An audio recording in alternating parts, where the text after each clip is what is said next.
Kelihatan ya? Kelihatan? Ini jadi sebelumnya mau nyapa teman-teman dulu. Oh ya, pertama-tama Mbak Lia dulu, terima kasih ya Mbak udah diberi kesempatan buat sharing-sharing di sini. Saya yang makasih. Senang juga ngeliat Instagram. Senang ngeliat Instagramnya Mbak Lia yang suka detail jelasin apa tentang keuangan. Terus dulu sebenarnya ya cerita-cerita sebelumnya tuh jauh sebelum tahun 2020 tuh saya pernah ngubungin Mbak Lia buat minta dokumen sama lagu. Ini betul, masih ada catatannya kok. Baca yang iya waktu itu di sharing. Terus dari situ jadi salah satu literatur saya itu bacanya dari yang di share Mbak Lia. Terus tanya Mbak Lia juga selamat pagi sama teman-teman yang hari Sabtu pagi-pagi ini mau ikut sharing. Alhamdulillah mudah-mudahan ilmunya bermanfaat. Tapi mohon maaf di rumah lagi ada pekerjaan. Jadi ada suara berisik pasti bocor dan masuk. Mudah-mudahan nggak ganggu. Nanti kalau misalkan ada yang ditanyain, ya di akhir kita ada sesinya seperti yang disusun Mbak Lia. Jadi saya langsung mulai ya. Di sini konsepnya sebenarnya cuma sharing. Jadi gimana caranya atau hal-hal apa aja yang bisa kita rencanakan buat mengurangi limbah waktu melaksanakan pernikahan kita gitu. Terus ini ada plan dari presentasinya. Jadi pertama-tama kita akan ngobrol dulu sebenarnya kalau pernikahan saat ini itu bedanya apa dengan pernikahan sebelumnya dalam artian sebelum pandemi gitu ya. Terus tentang pernikahan kami nanti saya sedikit sharing banyak sharing gambar karena foto berbicara lebih banyak kan. Terus ini request dari Mbak Lia ada. Sebenarnya saya sendiri backgroundnya kalau untuk budget sangat amatir ya belajarnya. Jadi baca tapi tidak terorganisir. Nah karena yang bisa dilakukan minimal yang bisa saya lakukan waktu kemarin mengorganisir pernikahan adalah dengan rinci nyatet budgetnya. Terus stick aja sama rencananya gitu. Karena kalau tulisannya rinci, mana yang udah dibayar, mana yang harus dibayar, kapan DP, kapan nggak ngelunasin, itu kita jadi bisa ngerem gitu. Tapi hanya itu gitu, selebihnya tuh ketika melaksanakan pernikahan jadi banyak hal yang surprise untuk dibayar gitu. Terutama berkaitan dengan keluarga besar. Terus yang terakhir tentang pesan-pesan yang paling penting buat kita keep untuk melaksanakan pernikahan dari saya. Ini kita bicara tentang jumlah dulu. Jadi di sebelah kiri ini ada potongan artikel online dari kayak majalah yang suka membahas tentang topik pernikahan di luar negeri. Dan salah satu artikelnya seperti kita tahu ya. Nge-lag nggak Mbak? Halo? Agak lumayan nge-lag tuh di awal tadi. Halo? Sekarang sih udah oke lagi. Mbak? Halo Mbak Laras? Oke, sekarang udah ya. Udah. Jadi, ya ini ada satu artikel dari majalah tentang, halo ya? Oke, aduh sorry nih, sebentar. Kita ulang di luar negeri, majalah online juga yang membahas seperti kita udah tahu bahwa jumlah undangan itu sangat mempengaruhi anggaran dalam pernikahan atau sangat mempengaruhi jumlahnya pada akhirnya kita keluarin berapa di pernikahan. Nah, yang mengejutkan lagi adalah di Indonesia ternyata jumlah pernikahan kita itu di sini banyak banget gitu. Dimana kalau di Indonesia 300 ini sebelah kanan potongan dari, jadi kita mix ya dua literatur ini. Sebelah kanan ini potongan dari story-nya Mbak Lia, dimana kalau di Indonesia tuh beragam dari kurang dari 50 sampai bisa lebih dari 1000, sedangkan di luar negeri rata-rata yang namanya 300 aja itu udah sangat banyak gitu. Nah dari fakta itu yang kita tahu kalau di Indonesia pernikahan itu kan apa ya, budaya kultur dari keluarga besar yang kayak misalkan nih kita mau nikah, saya dari awal udah bicara sama diri sendiri misalkan oh saya mau nikah, kan saya yang nikah, saya yang bisa menentukan jumlah undangnya siapa, teman-teman siapa saja yang mau diundang. Tapi ternyata kenyataannya nggak seperti itu. Mendekati hari H jadi makin tahu bahwa yang diundang itu keluarga besar. gitu. Jadi ini gitu kontrasnya yang banyak, bahkan di India pun yang acaranya saya punya teman orang India yang dia ceritanya seru banget kalau acara pernikahan tuh ada sisi dari rombongan laki-laki, rombongan perempuan, mereka lempar-lemparan beras, bunga, koin dan lain sebagainya. Dan itu dilaksanakan berhari-hari. Tapi kalau lewat artikel ini dia bilang berhari-harinya India itu sekitar ya lebih 500-an lah. Sedangkan di Indonesia dalam satu hari bisa 500. ya bisa 500 ya mungkin ya rata-rata angkanya. Jadi itu adalah sesuatu yang pertama-tama harus kita set dulu. Kita harus tahu dulu, oke, di Indonesia jumlahnya emang banyak, selazimnya gitu yang diundang. Nah, terus di samping itu, jadi dalam satu hari atau mungkin cuma beberapa jam pernikahan itu di Indonesia lagi kita balik dalam beberapa jam pernikahan kita bisa kayak buang-buang makanan sekaligus terus. Jadi polusi itu kayak berlipat-lipat banyak gitu loh, dengan katakanlah satu orang undangan harus membuang bensin berapa buat travel, buat pindah, atau dia harus naik kereta dari luar kota, naik pesawat, makanannya belum tentu habis, bisa kebuang. Terus kalau di dalam ruangan masih harus pakai lighting apa segala macam. Tapi konflik yang paling di garis bawah itu adalah emang makanan ya, dimana kita rasanya paling sulit dan harus penuh taktik buat mensiasati makanan gimana sih biar nggak kebuang, tuh adalah pertanyaan besar gitu pas lagi persiapan gitu. Terus tapi di saat yang sama juga kita punya di Indonesia pihak-pihak yang udah mulai menyinggung topik ini gitu. Jadi walaupun ada masalah juga di sini, dari Jakarta Post kita juga ada beberapa solusi yang mulai digaungkan dari Zero Waste Indonesia. Terus ini ada Garden of the Sun juga. Ya rata-rata artikel-artikel ini memotret di Indonesia ada pernikahan-pernikahan yang udah bisa jadi contoh nih gitu, contoh kecil-kecilan gitu buat mengurangi limbah dari versinya masing-masing. Misalkan kalau yang kisahnya Aisyah sama Dimas ini juga cerita tentang baju-baju yang dipakai, gimana proses pembuatannya gitu, ramah lingkungan dan lain sebagainya.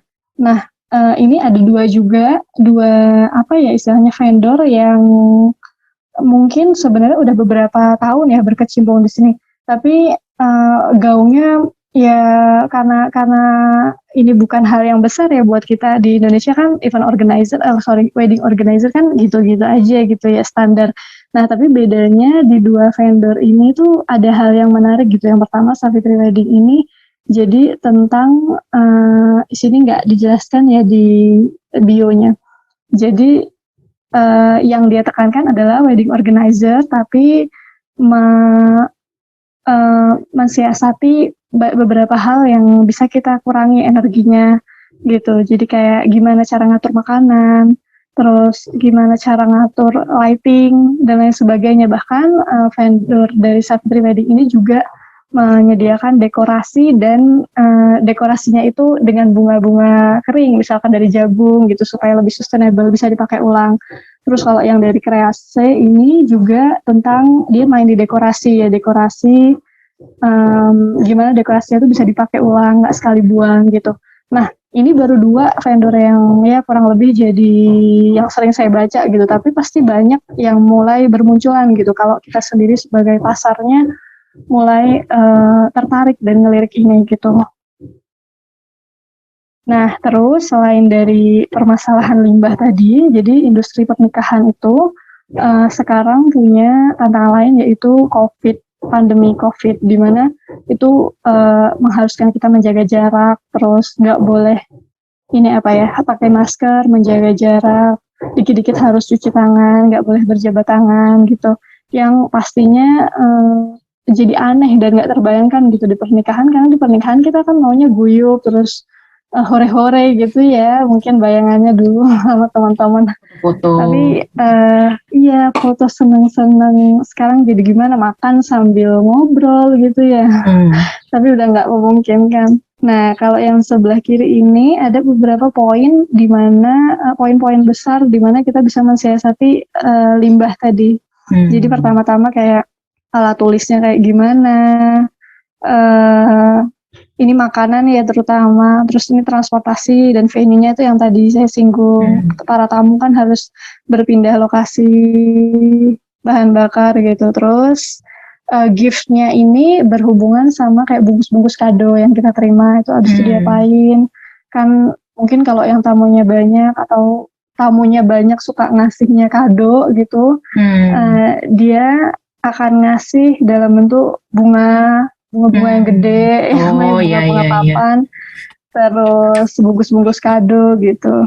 Terus ini juga, jadi antara food sama dekor ini yang main banyak di limbahnya. Ya, terus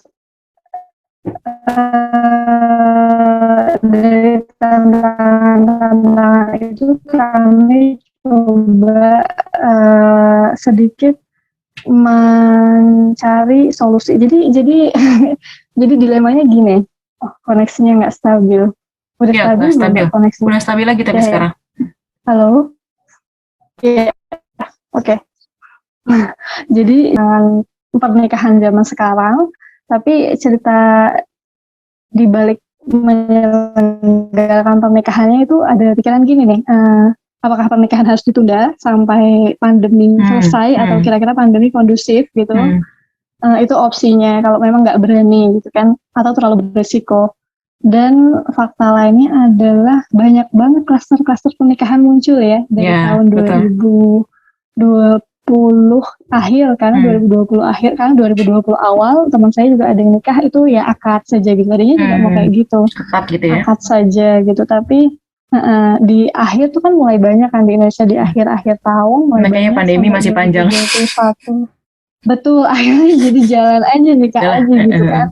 Tapi sayangnya masih banyak klaster-klaster yang bermunculan tuh deg-degan banget kan ya, takut gitu. Yang paling bikin pertimbangan besar tuh sebenarnya situasi pandeminya, karena kalau situasi mensiasati mengurangi limbahnya tuh dari jauh-jauh hari udah dipikirkan gitu, dan itu sudah kayak diusahakan sehari-hari mengarah ke sana gitu kan. Nah, akhirnya ketemulah dengan WO dari Halal Wedding, dan yang ini sebenarnya Halal Wedding dan Safitri ini satu paket ya. Jadi Halal Wedding ini yang organizing semuanya, bikin timelinenya, yang jadi timekeeper dan lain sebagainya dari konten acaranya. Tapi kalau dari Les Planner ini dari Safitri, jadi kita kayak bekerja sama dengan Safitri dan Halal tuh seperti bukan nyewa ya, tapi berpartner dengan campaigner lingkungan gitu. Jadi kayak kita misinya dibawa, mereka yang keluar, mereka yang negosiasi sama hotel, venue-nya di hotel, mereka yang negosiasi sama MC, sama semua vendor supaya mau pakai masker misalkan seperti itu. Jadi luar biasa sih, beda sih menurut saya kerja sama dengan Halal sama Safit itu kayak nggak cuma bisnis as usual gitu. Terus ada misi yang dibawa gitu. Terus ini ada beberapa list vendornya. Nah ini ada nah dari sini kita langsung masuk ke bagian kedua ya, tentang sharing foto-foto aja, sekaligus tipsnya gimana sih pernikahan hijau sama menghormati protokol kesehatan itu. Jadi yang pertama ini yang bervenue di Prime Plaza Hotel di belakang, outdoor. Jadi sebenarnya venue ini kalau saya nggak salah ingat tuh sekitar 1.000 kapasitas maksimal. Gede banget ya. Sebelum pandemi, ya. Jadi dia berapa ya luasnya, saya nggak ingat sih luasnya. Tapi 1.000 sebelum pandemi. Nah, setelah pandemi itu dia kan jadi 500 kan ya, 50%. 500 juga udah masih banyak banget. Masih luas kayak gini gitu. Ini istilahnya orang bisa berdiri gitu mungkin ya kan, 1.000 ya hitungannya berdiri standing party. Terus lokasinya di situ, ini jadi masuk outdoor, sebenarnya pohonnya nggak banyak, pohonnya cuma di tepi-tepi aja, tapi karena apa ya istilahnya, pagar yang paling bisa yang waktu itu kebayang di keluarga saya sama suami waktu merencanakan tuh, pagar yang paling bisa membatasi kita dari COVID tuh ya udah kita balik lagi ke alam, ada banyak pohon, ada sirkulasi udara gitu. Jadi venue ini yang dekat sama kota supaya nggak terlalu jauh, jadi dicari di tengah Jogja, supaya dari berbagai penjuru gitu nggak susah nge-reach-nya. Banyak keluarga di sana juga ya Mbak Laras? Nggak, keluarga justru nggak banyak di Jogja. teman-teman sih. Nah, nanti ada list undangannya, ada satu slide tentang list undangan yang kita jadi bisa lihat sebenarnya siapa sih yang datang gitu. Nah, jadi di sini pohon-pohon ini bahkan waktu ngedesain tempat ini, ngedesain dekorasinya itu kami menghindari kipas angin yang berdiri ya, karena pertimbangannya juga sampai situ ya. Yang jadi prioritasnya adalah sebenarnya orang tua, karena yang diundang banyak-banyak orang sepuh. Tapi gimana supaya orang sepuh ini aman gitu, ya nyaman dan aman gitu. Mereka nggak kesakitan misalkan kepanasan, karena di samping orang sepuh juga resiko ya sama COVID lebih riskan. Tapi karena takut mereka kepanasan, tapi lebih takut lagi kalau kipas angin itu, ya kipas angin itu kan bisa menyebarkan kan, dia nggak jelas, kita nggak bisa ngontrol ininya. Jadi hal-hal yang masih buram gitu, oke, udah kita cabut aja, nggak usah pakai kipas angin. Bahkan waktu itu sampai banyak yang payungan karena panas. Tapi suasananya kayak gini aja. Sebenarnya nggak banyak macam-macamnya ini sih. Mungkin karena ini ya hijau gitu, kosong gitu, jadi macam-macam. Outdoor gini tuh yang jadi masalah tuh kalau hujan gimana ya? Aku tuh suka pengen sebenarnya, tapi takut hujan, mahal gitu kan. Kalau tiba-tiba hujan bubar dong.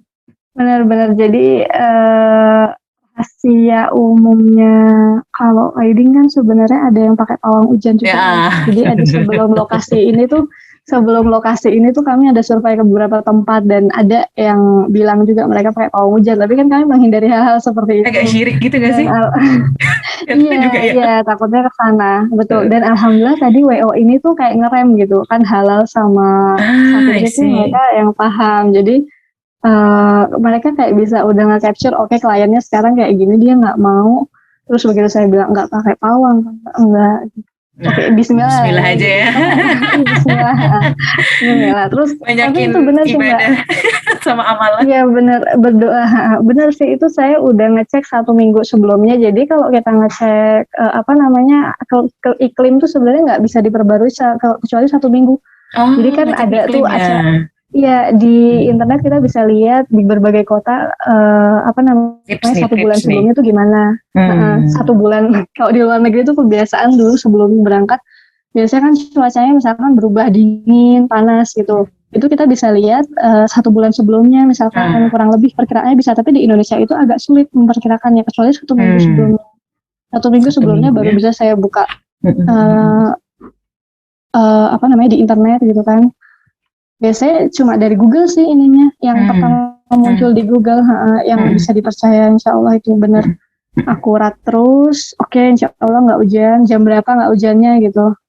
Terus ini kurang lebih dekorasinya kayak gini, dicari sedemikian rupa. Jadi sebenarnya kalau dari sisi vendor dekor itu kan mereka terserah ya sama kita ya mau kayak gimana. Cuma konsep yang ingin saya bawa, yang ingin kami bawa di sini pokoknya ada sirkulasi gimana supaya kita ngangkat ijo-ijonya dan nggak usah ribet-ribet lah dekorasinya. Karena kalau konsepnya ini kan paketan kan vendornya, jadi yang paketan paling besar itu dari venue, dari hotel, dia udah include dekor. Nah, kalaupun kita misalkan ngambil itu, tapi dia punya basic, misalkan dekor saya seperti ini, ada panggung, ada apa, tapi kalau nggak mau lebih, bisa di-upgrade gitu. Nah, saya kan juga ngitung-ngitung gimana sih caranya supaya nggak bisa di-upgrade gitu. Ya udah saya cari dekorasi yang kayaknya murah gitu buat mereka. Nah, murah terus dapat juga jaring-jaring ini, saya dapat literatur waktu itu. Nah, ini kan sirkulasinya masih bisa jalan kan. Tetap jadi benar-benar berpikir, ya ngejual ijonya kalau gini. Berpikir supaya COVID-nya tuh jangan bersirkulasi di situ-situ aja gitu ya. Jangan ada poin yang mati sudutnya gitu kan. Terus ini sebelah kanan ini ceritanya buat ganti buku tamu. Jadi sebenarnya kalau paketan mungkin berlaku juga ya di venue lainnya. Kalau paketan gitu, dia udah sama dekor, dia ada, misalkan yang ditawarkan dari vendor dekor itu ada pelaminan, terus meja tamu. Tapi biasanya kalau foto banner gini tuh nambah upgrade gitu. Foto booth ya? Nah, supaya, iya foto booth, sorry. Nah, supaya saya nggak nambah, Jadi saya cuma request papan polos buat buku tamu. Jadi meja tamu itu dihapus Oh, ganti papan ini. ya, kebayang. Nah, Oh, orang kan bisa foto di depannya. bagus Jadi juga ini sih. ada gantungan-gantungan jepitan. Nanti ada kertas orang ngisi di sini gitu kan. Meja tamu ya. Meja tamu. Dan satu lagi karena ya Mbak ingetin deh meja tamu bener. Meja tamu itu kenapa jadi papan supaya orang udah bawa dari undangannya, udah ditulis dari rumah, nggak usah nyediain bolpen yang bisa dipegang-pegang orang berkali-kali. Terus dia tinggal naro. Jadi begitu di buku tamu nggak ada antrian. Ya ampun, segitu dipikirin banget ya. Iya, dipikirkan supaya flow-nya itu tidak menumpuk di buku tamu gitu. Ya, Terus kebayang. ini ceritanya tentang Zoom. Walaupun partisipannya sebenarnya nggak banyak ya yang diundang. Jadi siapa namanya undangan ini kan ada yang versi WhatsApp biasa ya teks gitu. Disebar, ada beberapa yang disebar ke grup, ada yang grup keluarga, grup teman kampus gitu. Jadi prinsipnya si Zoom ini bisa menampung banyak-banyak orang, siapa aja boleh datang lah gitu. Mending datang di Zoom daripada datang di lokasi, kita takut gitu kan ya, banyak banget. Dan masalahnya kalau sebenarnya ya pernikahan sekarang itu kan banyak yang udah mensyaratkan bahwa hasil dulu PCR ya masih. Kalau sekarang ada genos mungkin bisa genos. Tapi ternyata begitu disampaikan ke undangan yang bahkan kami taruh di list VIP nih gitu, misalkan list datang dong gitu, dia tuh masih merasa keberatan buat PCR gitu. Jadi daripada repot-repot kayak gitu, ya udah kami sebar aja link Zoom, siapa yang mau masuk, nggak usah datang lah kalau emang memberatkan PCR-nya. Terus ini bisa kasih ucapan gitu-gitu. Nah, buat Zoom-nya ini sendiri mensiasatinya supaya nggak terlalu lama beli ruang Zoom-nya. Jadi nggak full acara, cuma dari akad sampai sungkeman ya, kalau nggak salah itu setelah akad biasanya, nggak tahu kalau yang lain umumnya gimana. Jadi akad terus sungkeman, naik ke pelaminan, terus waktu itu bapak sama suami saya yang ngomong terima kasih sama undangan sudah datang gini-gini gitu-gitu, ditutup gitu. Sebenarnya agak kelewatan itu, nggak lupa momen foto di Zoom-nya itu malah sama tamu-tamu gitu. Banyak sih sekarang sewa-sewa Zoom. Jadi aja saya sewa kok. Iya. Benar. Terus ada layar kecil gitu juga buat tahu siapa yang datang Zoom. Oh gitu. Iya ada itu ya. Kelihatan ya kita yang agak gede gitu ya. Bisa agak gede, cuma jangan gede-gede nanti mahal sih Mbak nyewa layar gede itu. Ya. Saya cuma pakai layar laptop waktu itu karena nggak mau upgrade kan. Terus abis itu ini tips selanjutnya yang ketiga adalah bahkan sampai MC-nya pakai masker. Oh ya, jadi untuk panitia masker ini di meja panitia atau meja yang sebenarnya itu meja konsumsi. Jadi semua orang pasti kalau masuk gerbang situ yang datang lewat situ. Jadi mau panitia atau tamu, kalau misalkan nggak nyaman sama maskernya, kayak waktu itu udah diantisipasi, saya bilang ke WO-nya, kalau misalkan ada yang scuba atau masker yang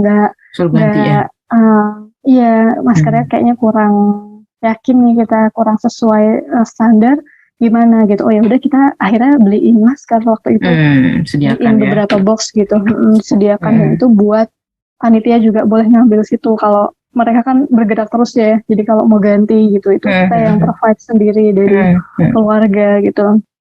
Terus ini buat entertainmentnya, karena poin pertama adalah karena saya nggak suka nyanyian. Dan ibu saya yang ngelarang, yang kayak musik-musiknya begitu. Ada cara lain nggak ya? Ada cara lain nggak ya gitu kata ibu kan, maksudnya lagu-lagu kayak gitu ya. Terus mikir kami kan, tapi tetap dengan poin tadi ya, diusahakan seekonomis mungkin, nggak, jangan sampai upgrade gitu kan ya. Apa yang ditawarkan kita ambil yang levelnya paling rendah gitu, tapi masih oke buat dipakai. Terus akhirnya mikir nih kita apa yang bisa main instrumennya tapi bisa tetap pakai masker, atau mereka nggak usah jalan-jalan penyanyinya gitu. Jadi kalau mereka harus buka masker di tempat aja gitu. Akhirnya piano ini ya. datanglah piano dan pakai saksofon.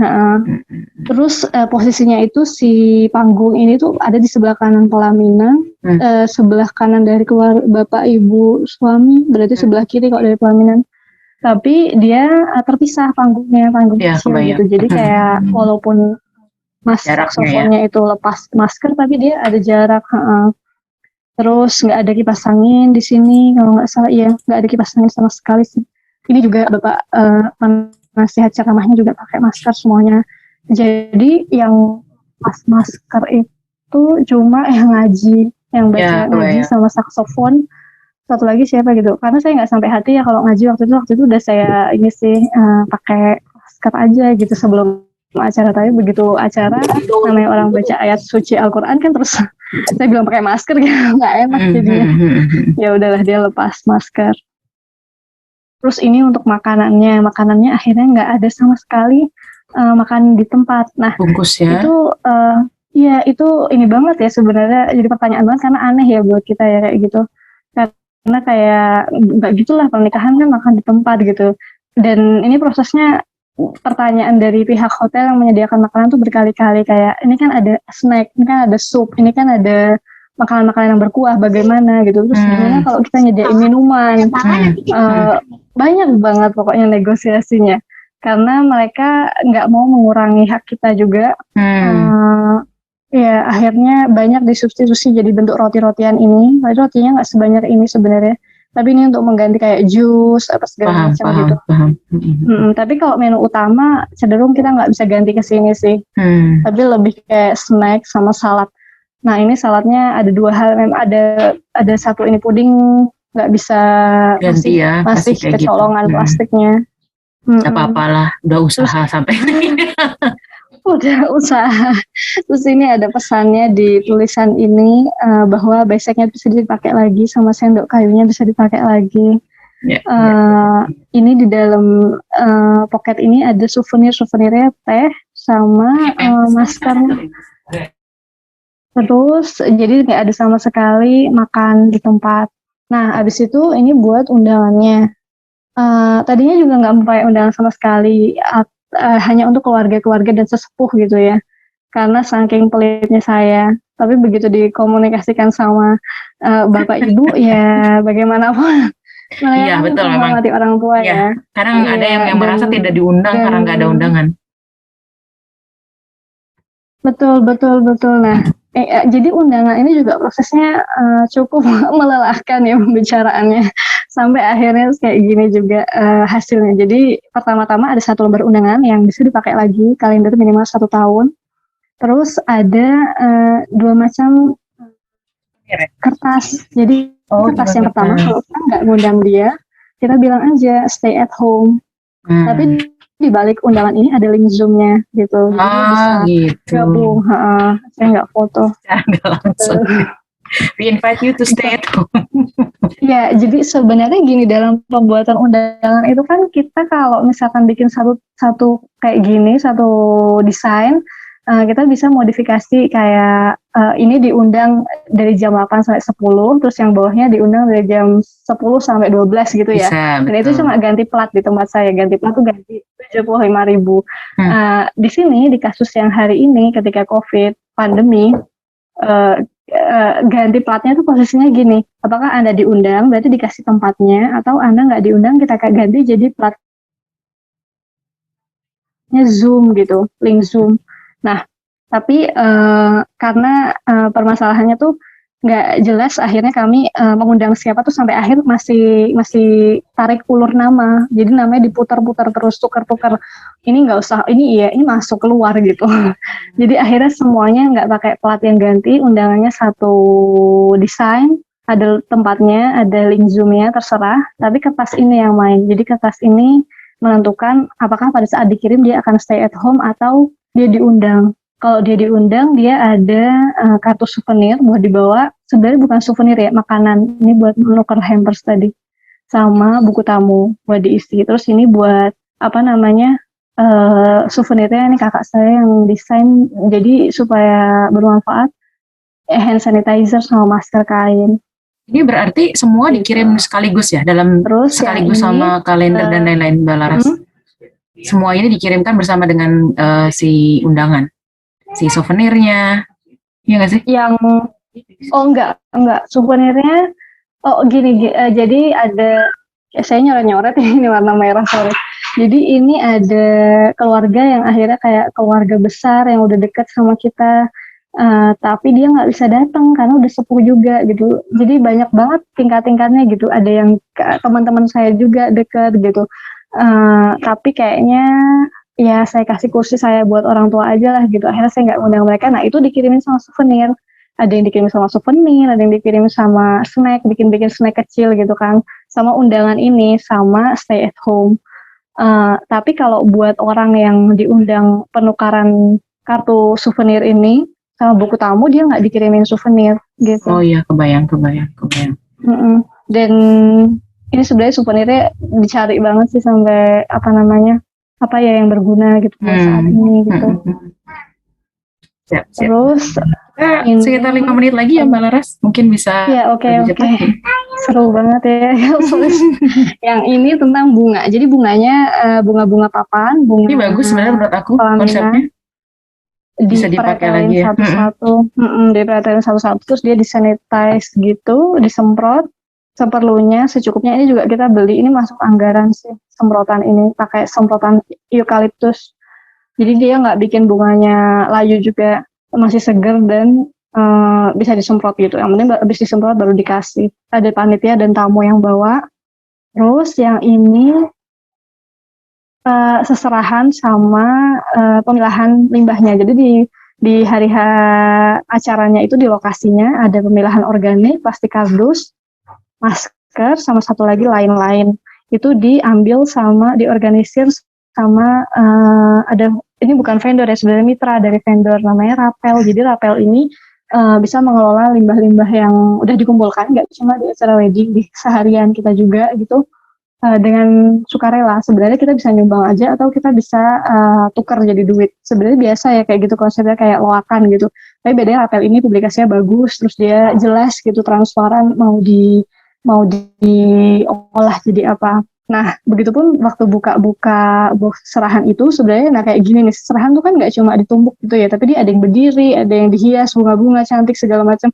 Nah, ini begitu dibongkar tuh, kita ngebongkarnya sama ibu sama suami saya itu nggak asal main bongkar, tapi begitu dibongkar kardusnya dipisah, bungkus kadonya dipisah, terus ada plastik-plastik, jarum pentul bunga-bunga masih dipakai lagi.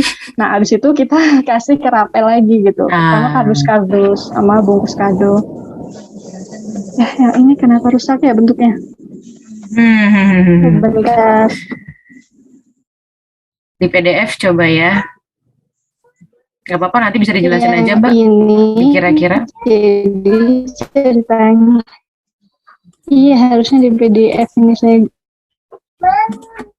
Di aku sih oke sih Mbak. Lebih coba aku share screen kali ya. Iya, ini pakai boleh Mbak.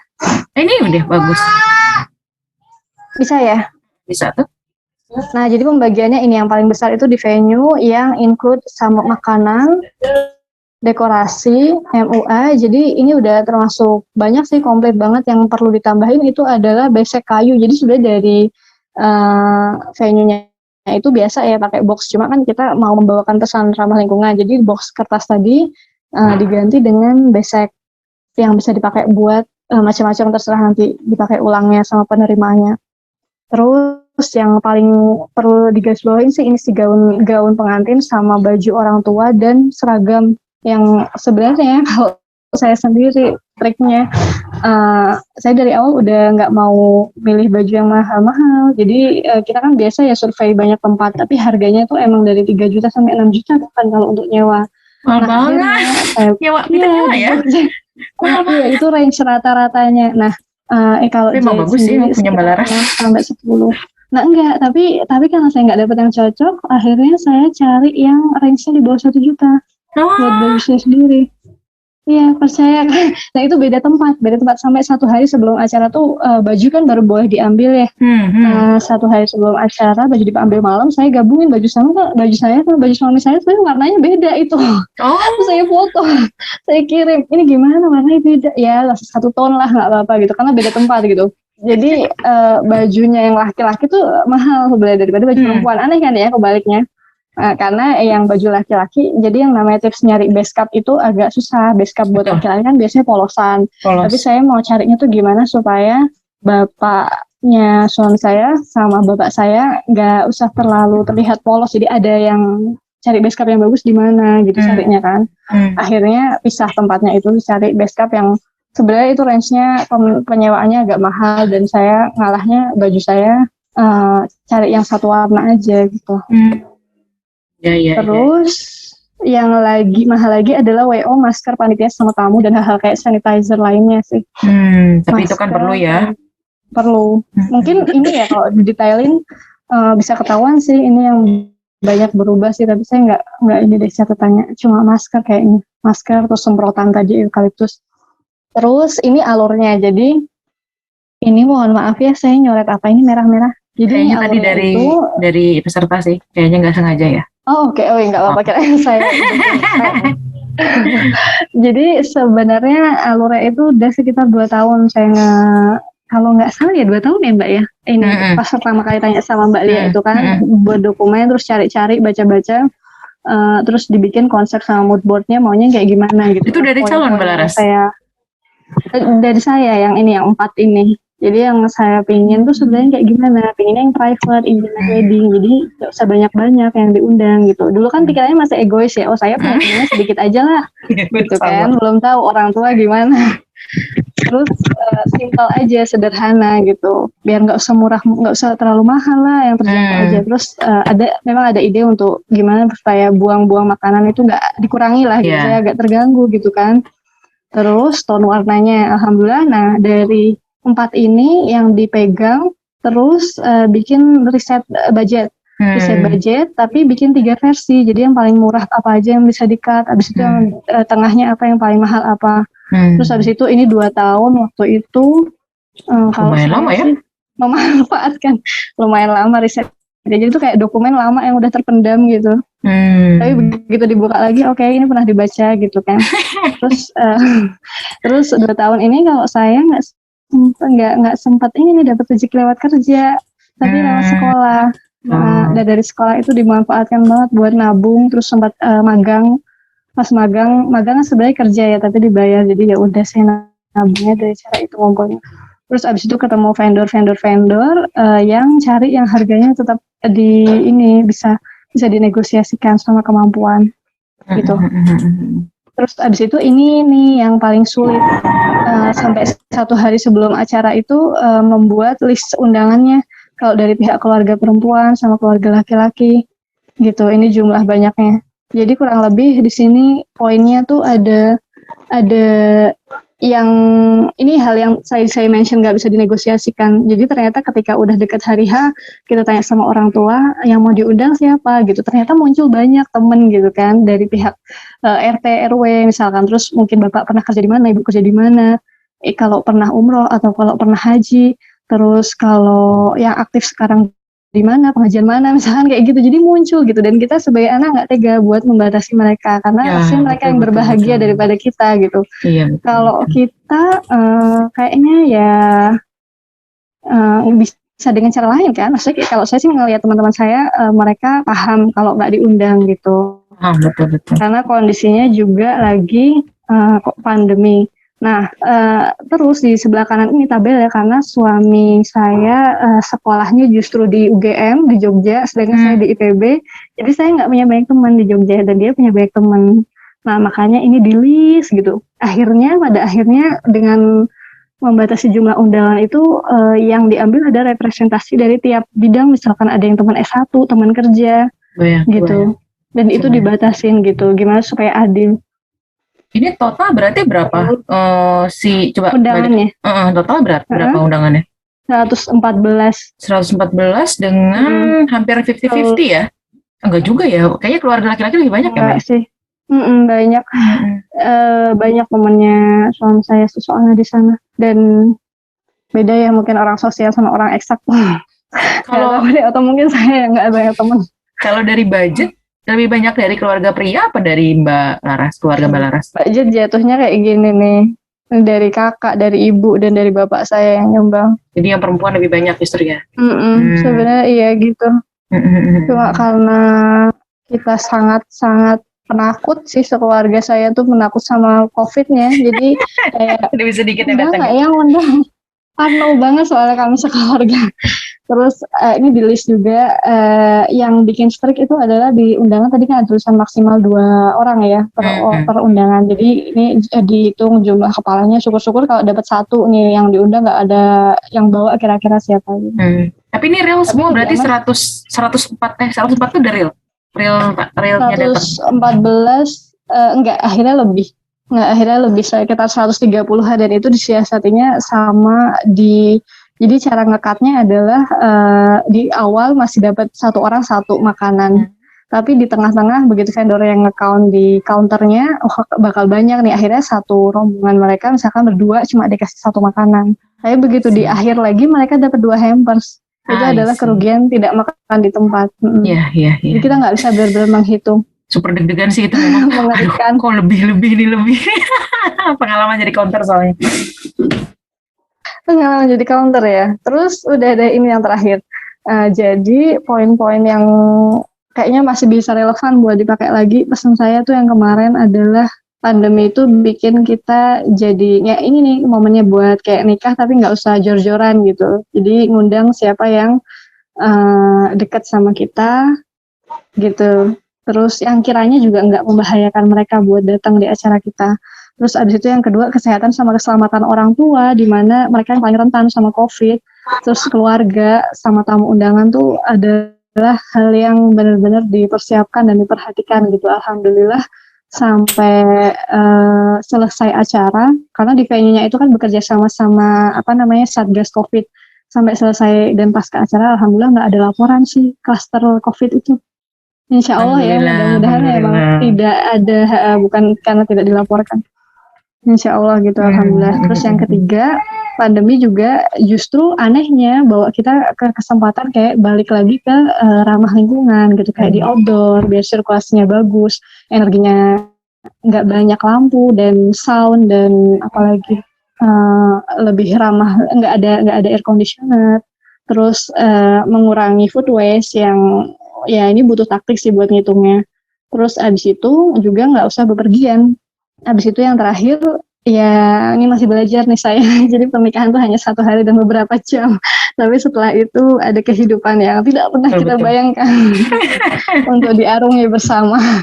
Udah gitu. Terima kasih Mbak. Sama Mbak Lara, sangat-sangat menarik ya konsep pernikahan ya, karena pasti journey-nya panjang, lelah juga. Karena pernah ngalamin juga ya, karena kita kan punya konsep tapi agak sulit kalau diomongin sama orang tua. Tapi sebenarnya kalau kita mau less waste, pengen less budget, ini sebenarnya pandemi ini adalah waktu yang tepat untuk segera menikah. Segera mungkin, jadi nggak perlu ngundang banyak-banyak. Kayak cuman 50 juga nggak masalah gitu. Dan kalau makanannya mau dikirim, dikasih ke tetangga juga nggak masalah gitu ya. It's very possible gitu ya. Kalau aku kasih summary dikit ya tadi, jadi kalau dari Mbak Laras nih mungkin buat teman-teman yang baru hadir ya, tipsnya adalah kalau untuk less waste gitu ya, tadi pertama adalah pilih yang outdoor, karena kan less energi juga, cahaya mataharinya, sirkulasinya, termasuk juga karena kan untuk mengurangi ini ya, penyebaran virus. Terus kemudian kalau untuk, kan saya juga khawatir kalau outdoor itu hujan, bisa cek perubahan iklimnya selama 1 minggu gitu ya ke depan, karena Indonesia kan berubah-berubah. Terus mungkin ada backup plan juga ya, mungkin saya soalnya pernah menghadiri acara yang pas banget di sore hari dan itu hujan, padahal udah garden party gitu, udah sedih banget.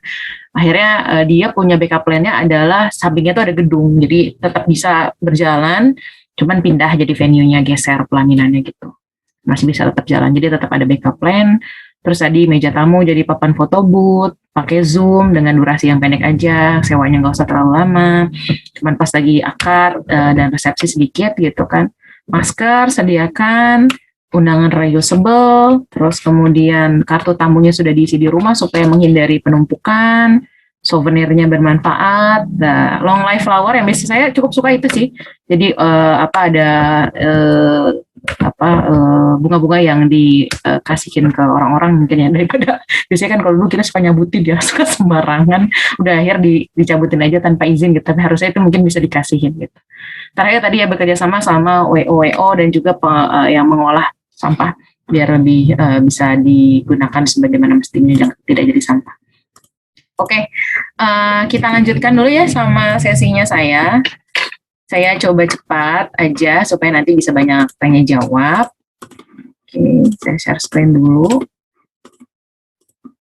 Nah, ini kita masuk ke tipsnya anti bocor keuangan saat pernikahan. Jadi nanti diharapkan teman-teman tidak menyebarluaskan materinya tanpa izin. Jadi nanti bisa, kalau mau tag di Instagram boleh, mangga, tapi nanti tag Mbak Laras dan juga saya gitu.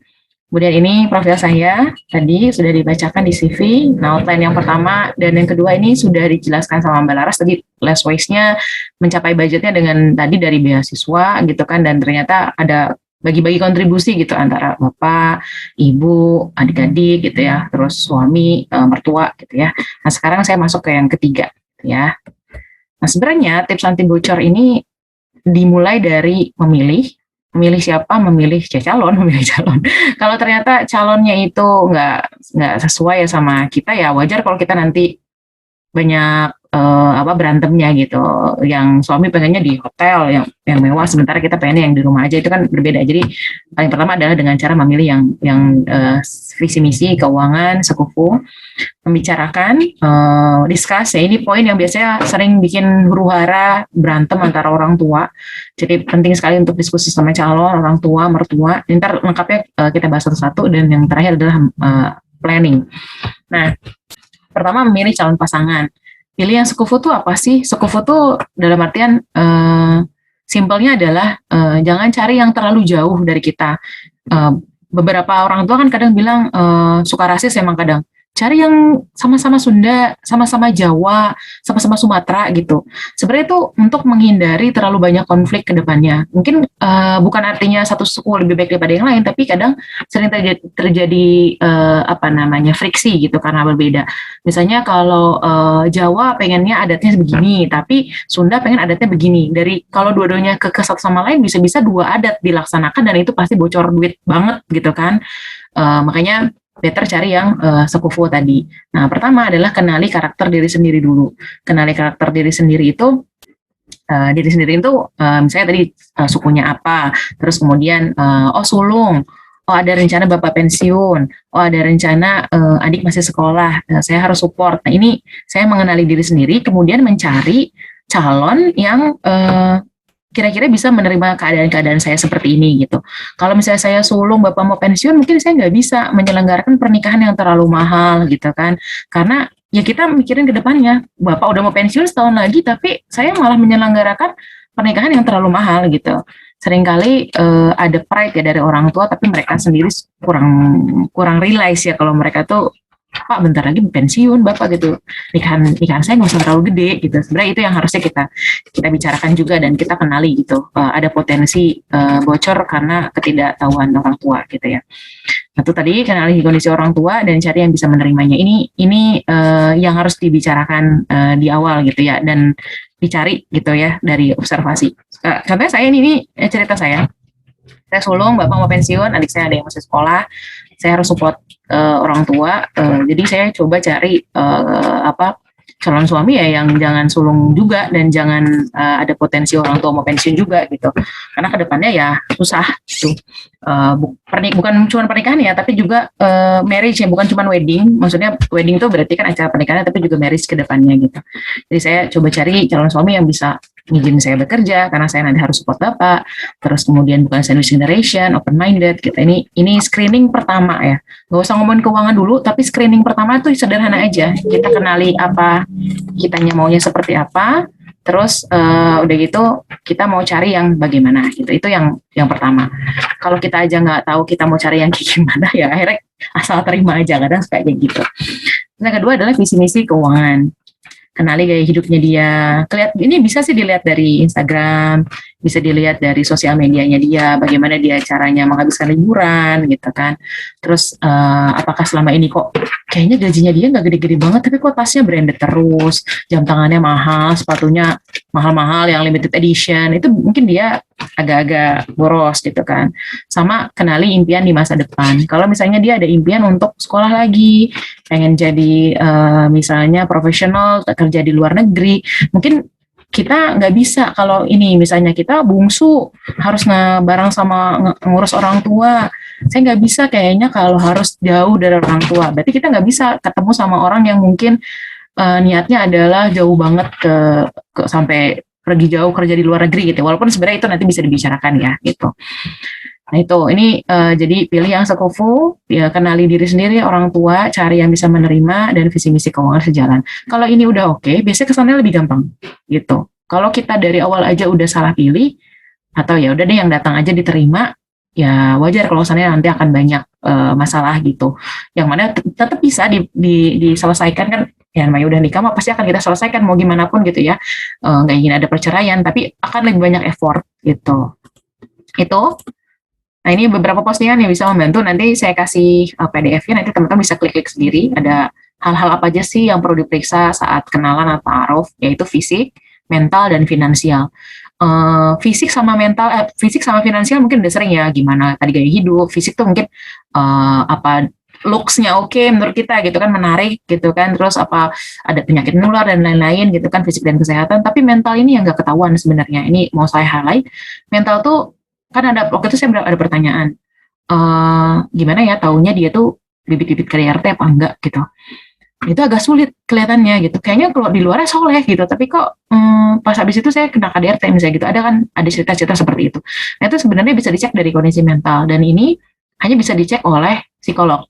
Jadi nanti kalau punya calon gitu, bisa dua-duanya hire psikolog dewasa gitu, nggak usah terlalu mahal, bisa ke ini aja, ke Halodoc di awal, Halodoc, aplikasi Halodoc itu ada, cari aja psikolog dewasa, nggak mahal kok di awal-awal, untuk screening paling 50 ribuan gitu. Kalau emang ternyata butuh screening lebih lanjut, mungkin bisa janjian ya di luar gitu, offline ketemuan, karena ini kan untung-untungan ya, alhamdulillah saya nikah sama teman sendiri, jadi udah tahu dia insya Allah mentalnya nggak bermasalah gitu. Tapi kan kalau kita mungkin ta'aruf gitu, kita nggak tahu sama sekali, cuma baca dari dokumen, mungkin kita bisa screening dulu dari psikolog untuk mentalnya.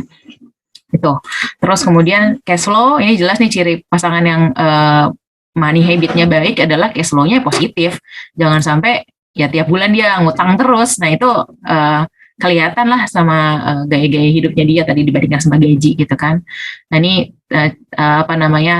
checklist yang lain, hutangnya kurang dari 30% income per bulan. Jadi kalau income-nya 10 juta, ya hutangnya harus kurang dari 3 juta. Nabungnya harus lebih besar dari 10%, dan ada roadnya lebih dari 3 kali. Jadi kalau kebutuhan bulanan sekitar 4 juta, dia punya tabungan 12 juta. Apakah ini ditanyakan di awal? Ya tentu saja tidak.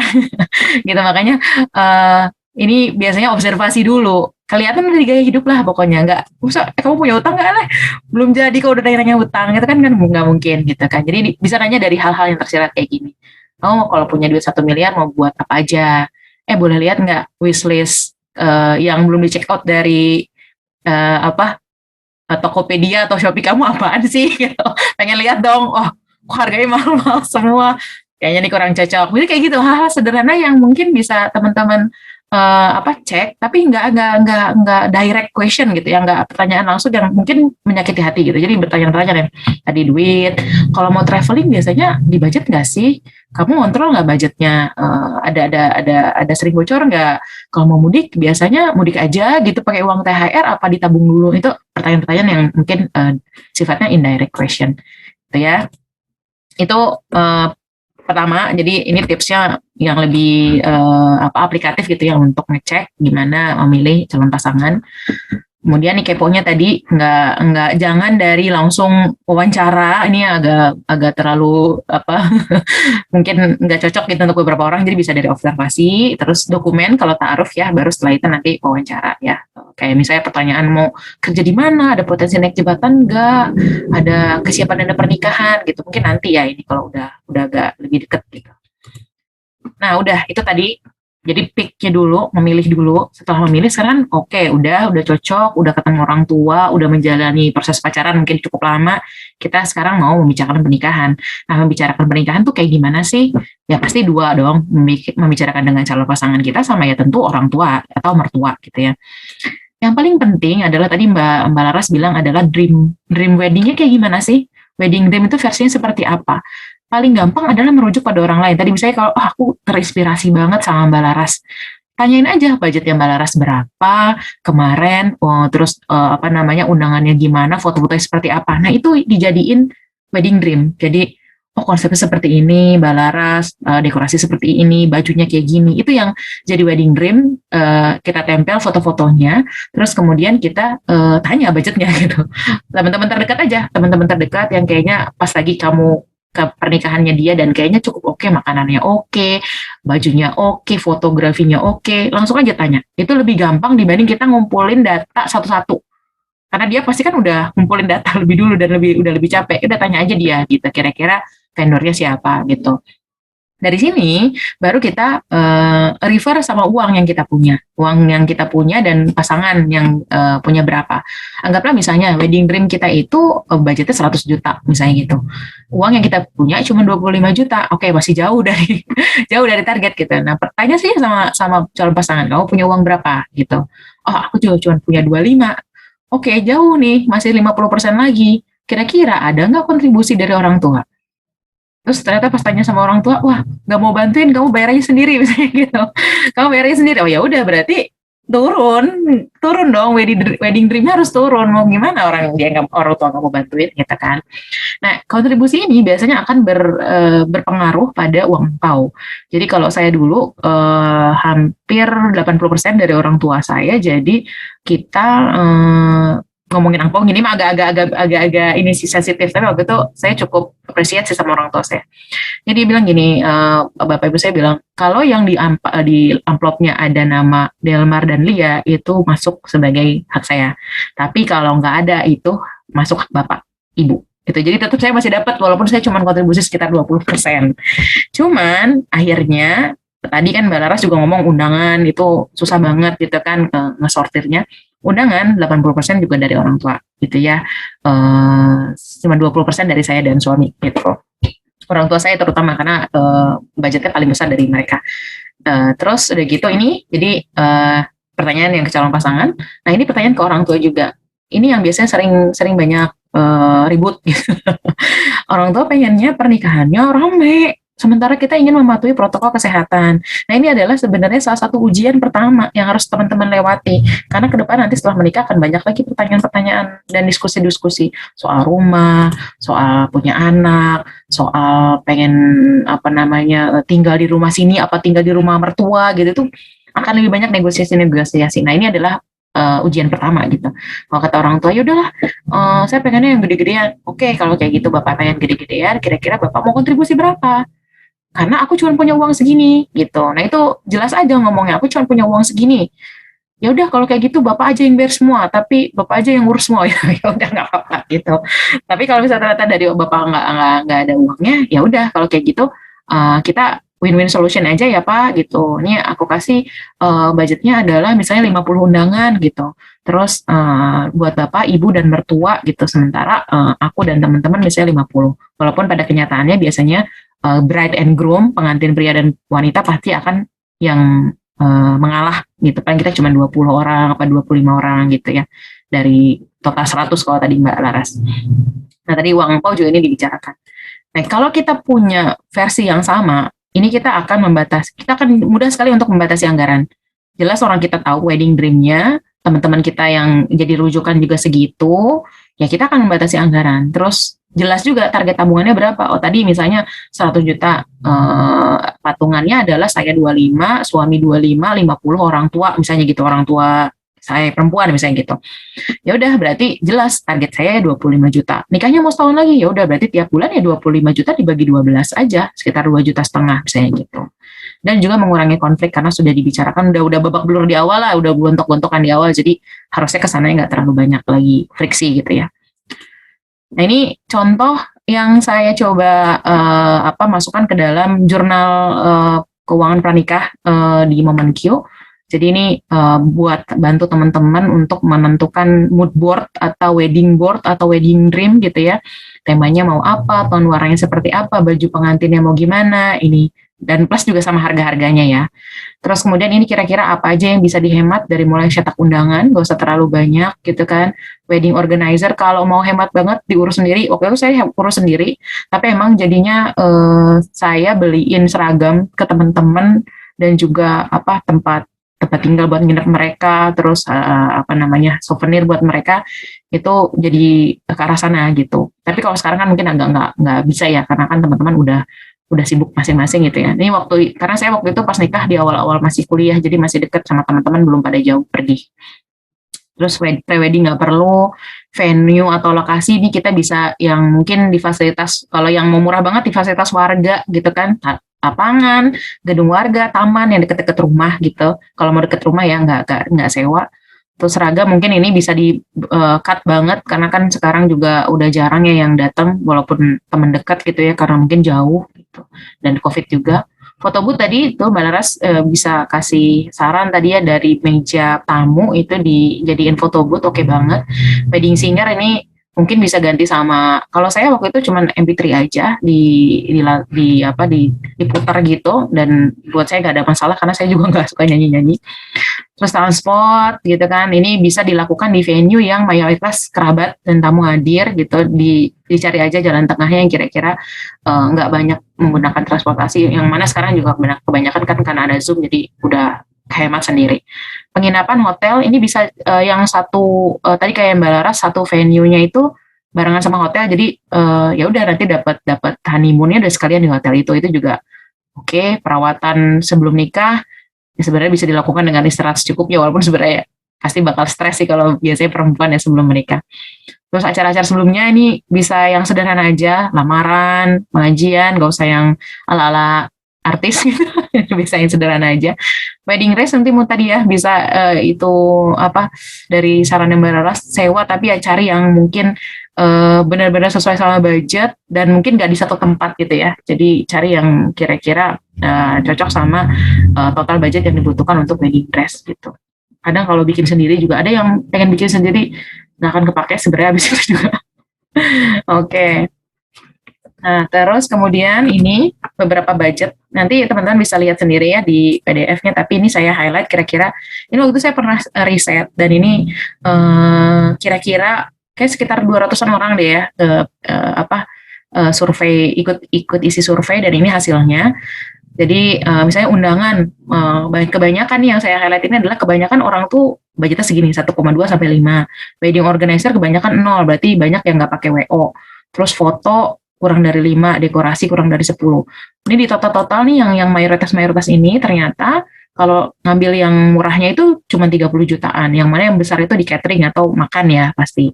Dengan venue ada yang 0 gitu, karena ya di rumah gitu, kalau mau murah ya di rumah gitu. Terus maksimalnya kalau diambil angka maksimal itu 86,5 juta gitu, dan waktu nikahan saya juga sekitar segini kok gitu, sekitar 86 juta dan di rumah. Dan itu waktu itu banyak sih karena nggak COVID ya, hampir 1.000 ya undangannya karena dari orang tua. Banyak banget, saya juga sampai capek. Nah itu jadi ini kira-kira gambarannya, nanti teman-teman bisa pick kira-kira cocok di mana nih budget untuk tiap itemnya. Nah tadi kalau teman-teman udah ada target, misalnya targetnya adalah 50 juta dalam 2,5 tahun, teman-teman ini bisa ngisi bentuk seperti ini, jar gitu ya. Nabung 500.000, kasih stiker diwarnain, nabung 500 atau ya udah 50 juta dibagi 2,5 tahun ya sekitar 3 sampai 4 juta mungkin ya gitu ya sebulan gitu. Kita benar-benar ngirit, terus kalau ada uang THR semua ditabung buat pernikahan misalnya kayak gitu. Bisa dibikin seperti ini biar terpantau progresnya. Sebenarnya sederhananya kalau mau mencapai target ya tinggal dihitung aja dengan cara SMART ini.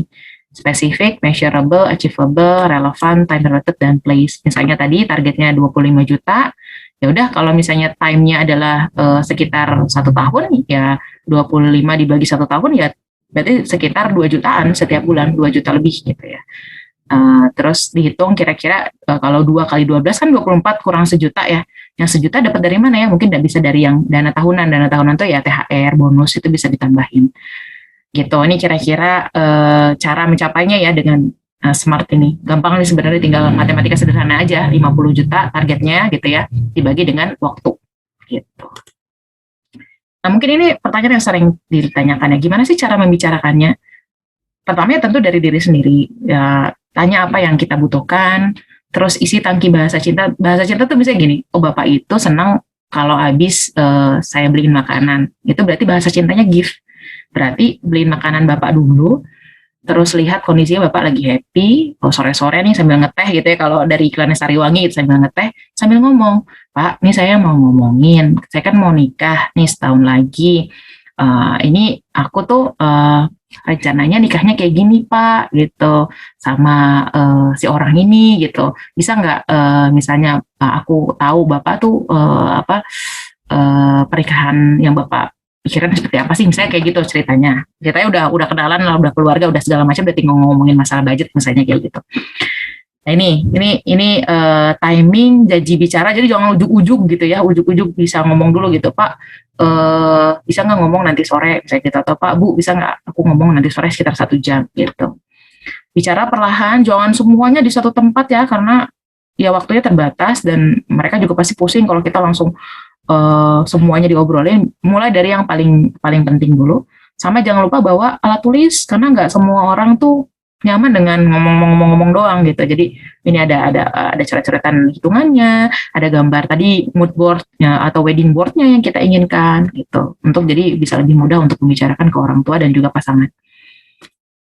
Terakhir, merencanakan pasca nikah. Jadi ini kenapa penting dibicarakan, karena ini kalau kita paham betul setelah pernikahan itu ada hal yang lebih penting lagi, perlu banyak uang lagi, kita akan berusaha untuk mengurangi keborosan pernikahan. Bahkan mungkin ya udahlah nikahnya sederhana aja, yang kira-kira bisa sakral tapi nggak usah budgetnya terlalu banyak gitu. Terus juga nanti pasca nikah tuh akan, oh iya, jadi abis ini saya harus gini. Abis ini saya harus nabung sekian, harus investasi sekian, atau target saya dari suami adalah tahun pertama adalah dana darurat dulu, atau dana ngabis bayar hutang pernikahan kalau misalnya ada gitu. Itu jadi jelas, nggak yang wah dapat uang banyak, boleh dong kita langsung honeymoon ke Jepang misalnya gitu, misalnya gitu ya. Padahal itu bisa jadi impulsif aja, karena nggak tahu arah dan tujuan setelah pernikahan tuh. Terus menghindari bosan, nikah tuh bosan soalnya nanti masuk angka mungkin 5-10 tahun udah mulai bosan. Kita tuh mau ngapain sih, banyak konflik, ketemu tiap hari sama dia, nggak seperti yang kayaknya seru-seru gitu ya, yang dilihat orang-orang yang di Instagram itu nggak kayak gitu. Jadi nikah tuh sebenarnya bosan kalau kita nggak ada arah dan tujuannya. Dan ya ini mengurangi konflik yang tidak perlu. Ini ada daftar pertanyaan yang bisa teman-teman tanyakan. Itu nanti do and don't tuh saya tanyakan ke suami pas lagi, ini setelah menikah ya, kebanyakan ini setelah menikah. Tapi kalau teman-teman merasa ini hal penting yang harus saya bicarakan sebelum menikah, ini boleh ditanyakan. Nah, do and don't tuh kayak gini. Kalau saya marah, saya maunya kamu ngapain? Do dan don't. Kalau saya tuh mau marah itu ditanya gitu, bukannya didiemin gitu. Karena banyak para pria itu ya kalau udah nikah ya misalnya gitu ya, kalau pria kan kebanyakan kalau udah marah ya diem aja dulu gitu. Kalau perempuan mungkin inginnya ditanyakan. Nah ini kita bisa sampaikan kalau marah, kalau sedih, kalau senang, itu do dari pasangan sama don't dari pasangan apa sih, supaya nggak banyak kode-kode gitu ya. Terus karir dan pernikahan, ada LDR apa enggak, keluarga mau langsung punya anak apa enggak, apa nunda apa enggak, jumlah anak mau berapa, keuangan ada hutang atau enggak, yang mungkin pranikah, tujuan keuangan ke depan apa, ada concern tertentu enggak soal misalnya kesehatan, ada sex life gitu ya, nggak suka seperti apa, begini-begini, itu bisa diomongin, kan sekarang udah suami istri kan ya. Terus rumah tinggal mau bareng orang tua apa enggak, perjanjian pisah harta kalau ada ya, kalau misalnya tipe-tipe pekerjaannya itu lawyer, businessman yang ada potensi berhutang, itu better punya perjanjian pisah harta. Karena kalau kita nggak pisah hartanya, saat suami misalnya berhutang besar, misalnya ratusan juta sampai miliaran, maka harta kita yang kita punya, misalnya kita nabung dari uang kerja kita, itu akan terseret juga, gitu ya. Kalau kita nggak ada perjanjian pisah harta.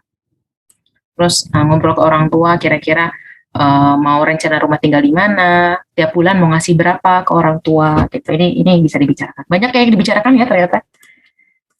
Gitu. Nah, ini postingan yang mungkin membantu. Teman-teman bisa lihat di Instagram saya. Ini pertanyaan-pertanyaan yang saya tanyakan sama suami ya. Nggak langsung, tapi maksudnya pelan-pelan. Selama pernikahan, setahun pernikahan ngobrolin soal ini gitu. Biasanya yang sering diobrolin pertama adalah mau langsung punya anak apa enggak gitu ya, sama rumah tinggal mau di mana gitu. Jadi nggak selalu ya kalau abis nikah tuh langsung punya anak. Ada beberapa yang menunda dan nggak masalah gitu. Mungkin ada kondisi finansial atau ada kondisi keuangan yang harus dia selesaikan dulu gitu ya. Nah, ini adalah sebagai gambaran buat teman-teman bahwa setelah nikah tuh nggak harus langsung punya rumah loh. Punya rumah itu di level ketiga. Ini namanya piramida perencanaan keuangan. Jadi kita tuh kalau mau sama seperti anak tangga, kita tuh naiknya perlahan-lahan. Jangan langsung loncat ke sini, langsung punya rumah, langsung punya mobil, langsung jalan-jalan, itu tuh udah di level 3. Seringkali orang-orang yang baru menikah itu merasa bahwa setelah menikah harus wajib punya rumah sehingga melewati step yang 2 ini.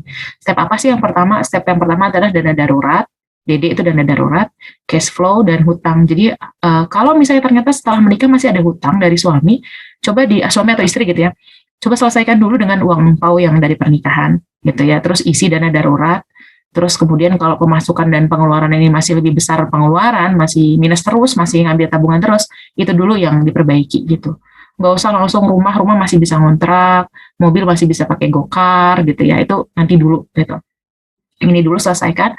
Terus kemudian level kedua adalah proteksi. Kalau nggak punya BPJS, harus punya BPJS minimal, karena nanti kalau sakitnya tiba-tiba sakit atau tiba-tiba misalnya meninggal dunia, salah satunya, otomatis tabungannya yang ada itu akan habis gitu ya.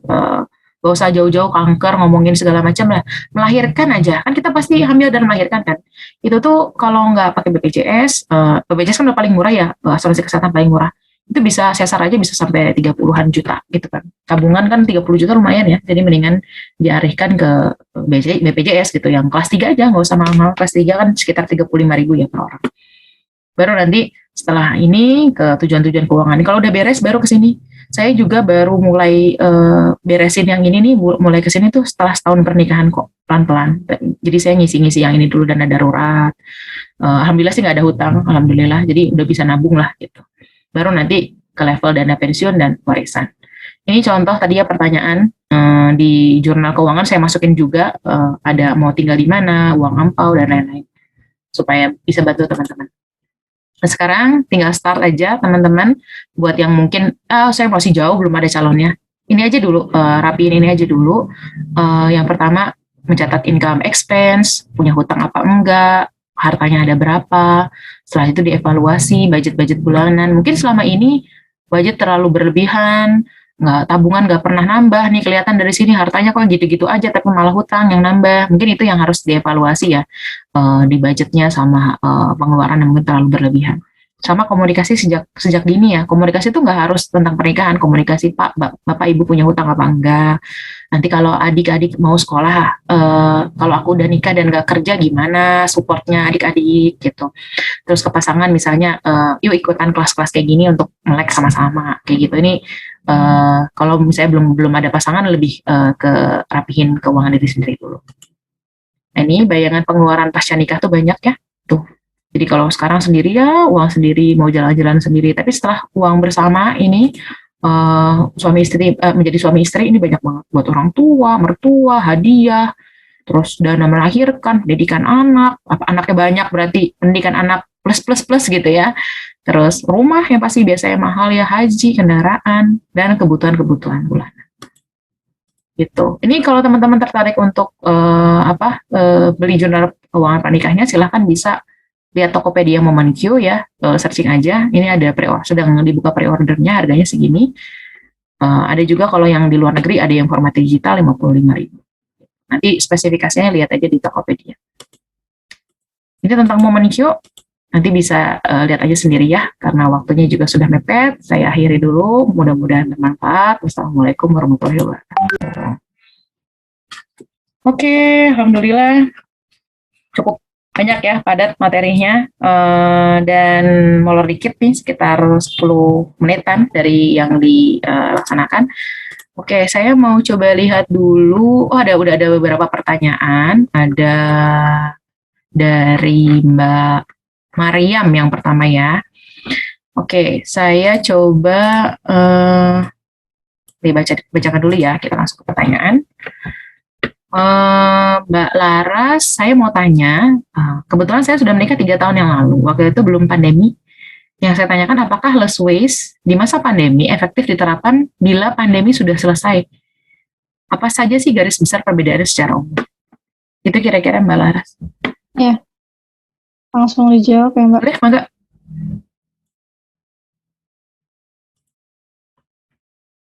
Kebetulan sudah ditulis jawabannya. Siap. Oke. Jadi sebenarnya buat apa ya, bersikap lebih ramah lingkungan di keseharian kita, buat mengubah sedikit demi sedikit lifestyle itu sih barangkali memang nggak menjadi concern ya buat banyak orang. Masih ada yang dalam tahap mengenali sebenarnya apa perbedaannya sama kehidupan biasa gitu. Tapi yang saya tekankan sama diri saya sendiri nih, saya kenal nih, saya mengenali saya kelemahannya apa sih sama bersikap sama lingkungan. Kalau saya sendiri misalkan kelemahan saya, pertanyaan pertama ya, kelemahan saya itu boros air gitu. Nah, jadi dengan saya tahu saya boros di sumber daya air, saya ganti di hal lain, kayak misalkan kalau keluar coba bawa tas sendiri, walaupun pasti nanti akan kecolongan gitu kan, sering ya kayak kalau kita usaha tuh pasti ada gagalnya sekian persen. Kalau begitu saya keluar belanja ke pasar, ya udah habis tasnya nggak cukup lagi, akhirnya ada pakai kantong plastik juga, itu tetap aja akan ada yang kecolongan gitu. Tapi yang dilihat adalah gimana proses-prosesnya itu. Oke, saya tahu saya bakal bocor di sini, saya bakal boros di lingkungan yang ini, ya udah cara lain saya berusaha nih gimana supaya ramah lingkungan gitu. Nah, jadi mau less waste weddingnya sekarang atau di luar wedding pun itu sebenarnya tujuan yang selayaknya emang kita tuju gitu. Nah, baik sekarang maupun setelah pandemi, atau bahkan kalaupun pandemi tidak terjadi di dunia ini, kita bagaimanapun akan terancam sama sumber daya alam yang akan terbatas gitu, yang nggak akan bisa memenuhi semua kebutuhan orang-orang di dunia ini gitu. Jadi poin-poinnya adalah sangat krusial buat menghitung jumlah undangan. Terus tahap konfirmasi itu sulit ya sebenarnya. Dikonfirmasi itu jahatnya, kalau saya jahatnya adalah saya benar-benar nagih. Jadi gimana? Mau datang nggak gitu ya? Iya gitu. Mohon maaf soalnya ini terbatas. Alhamdulillah ada jalannya dengan cara di pandemi itu caranya gini. Ini mohon maaf dari Satgas kan ada batasannya maksimal segini. Jadi kalau memang dirasa ragu untuk berkumpul gitu, nggak apa-apa, nanti bisa gabung lewat Zoom misalnya gitu. Terus masih agak panas sih situasinya di awal tahun 2021 itu untuk pernikahan, jadi masih bisa sadis bicara kayak gitu karena orang takut kan, belum ada vaksin kayaknya. Terus abis konfirmasi jumlahnya berapa, itu akan tetap harus ada jumlah makanan yang dipesan tuh biasanya kan misalkan berapa, tapi akan ditanya lagi sama WO-nya mau nambah berapa buat cadangan gitu. Nah, saya saking striknya jadinya cadangannya cuma ditambah sekitar berapa ya, cuma 5. Bahkan padahal cadangan itu kan harusnya 20% ya, kalau nggak harusnya sih, cuma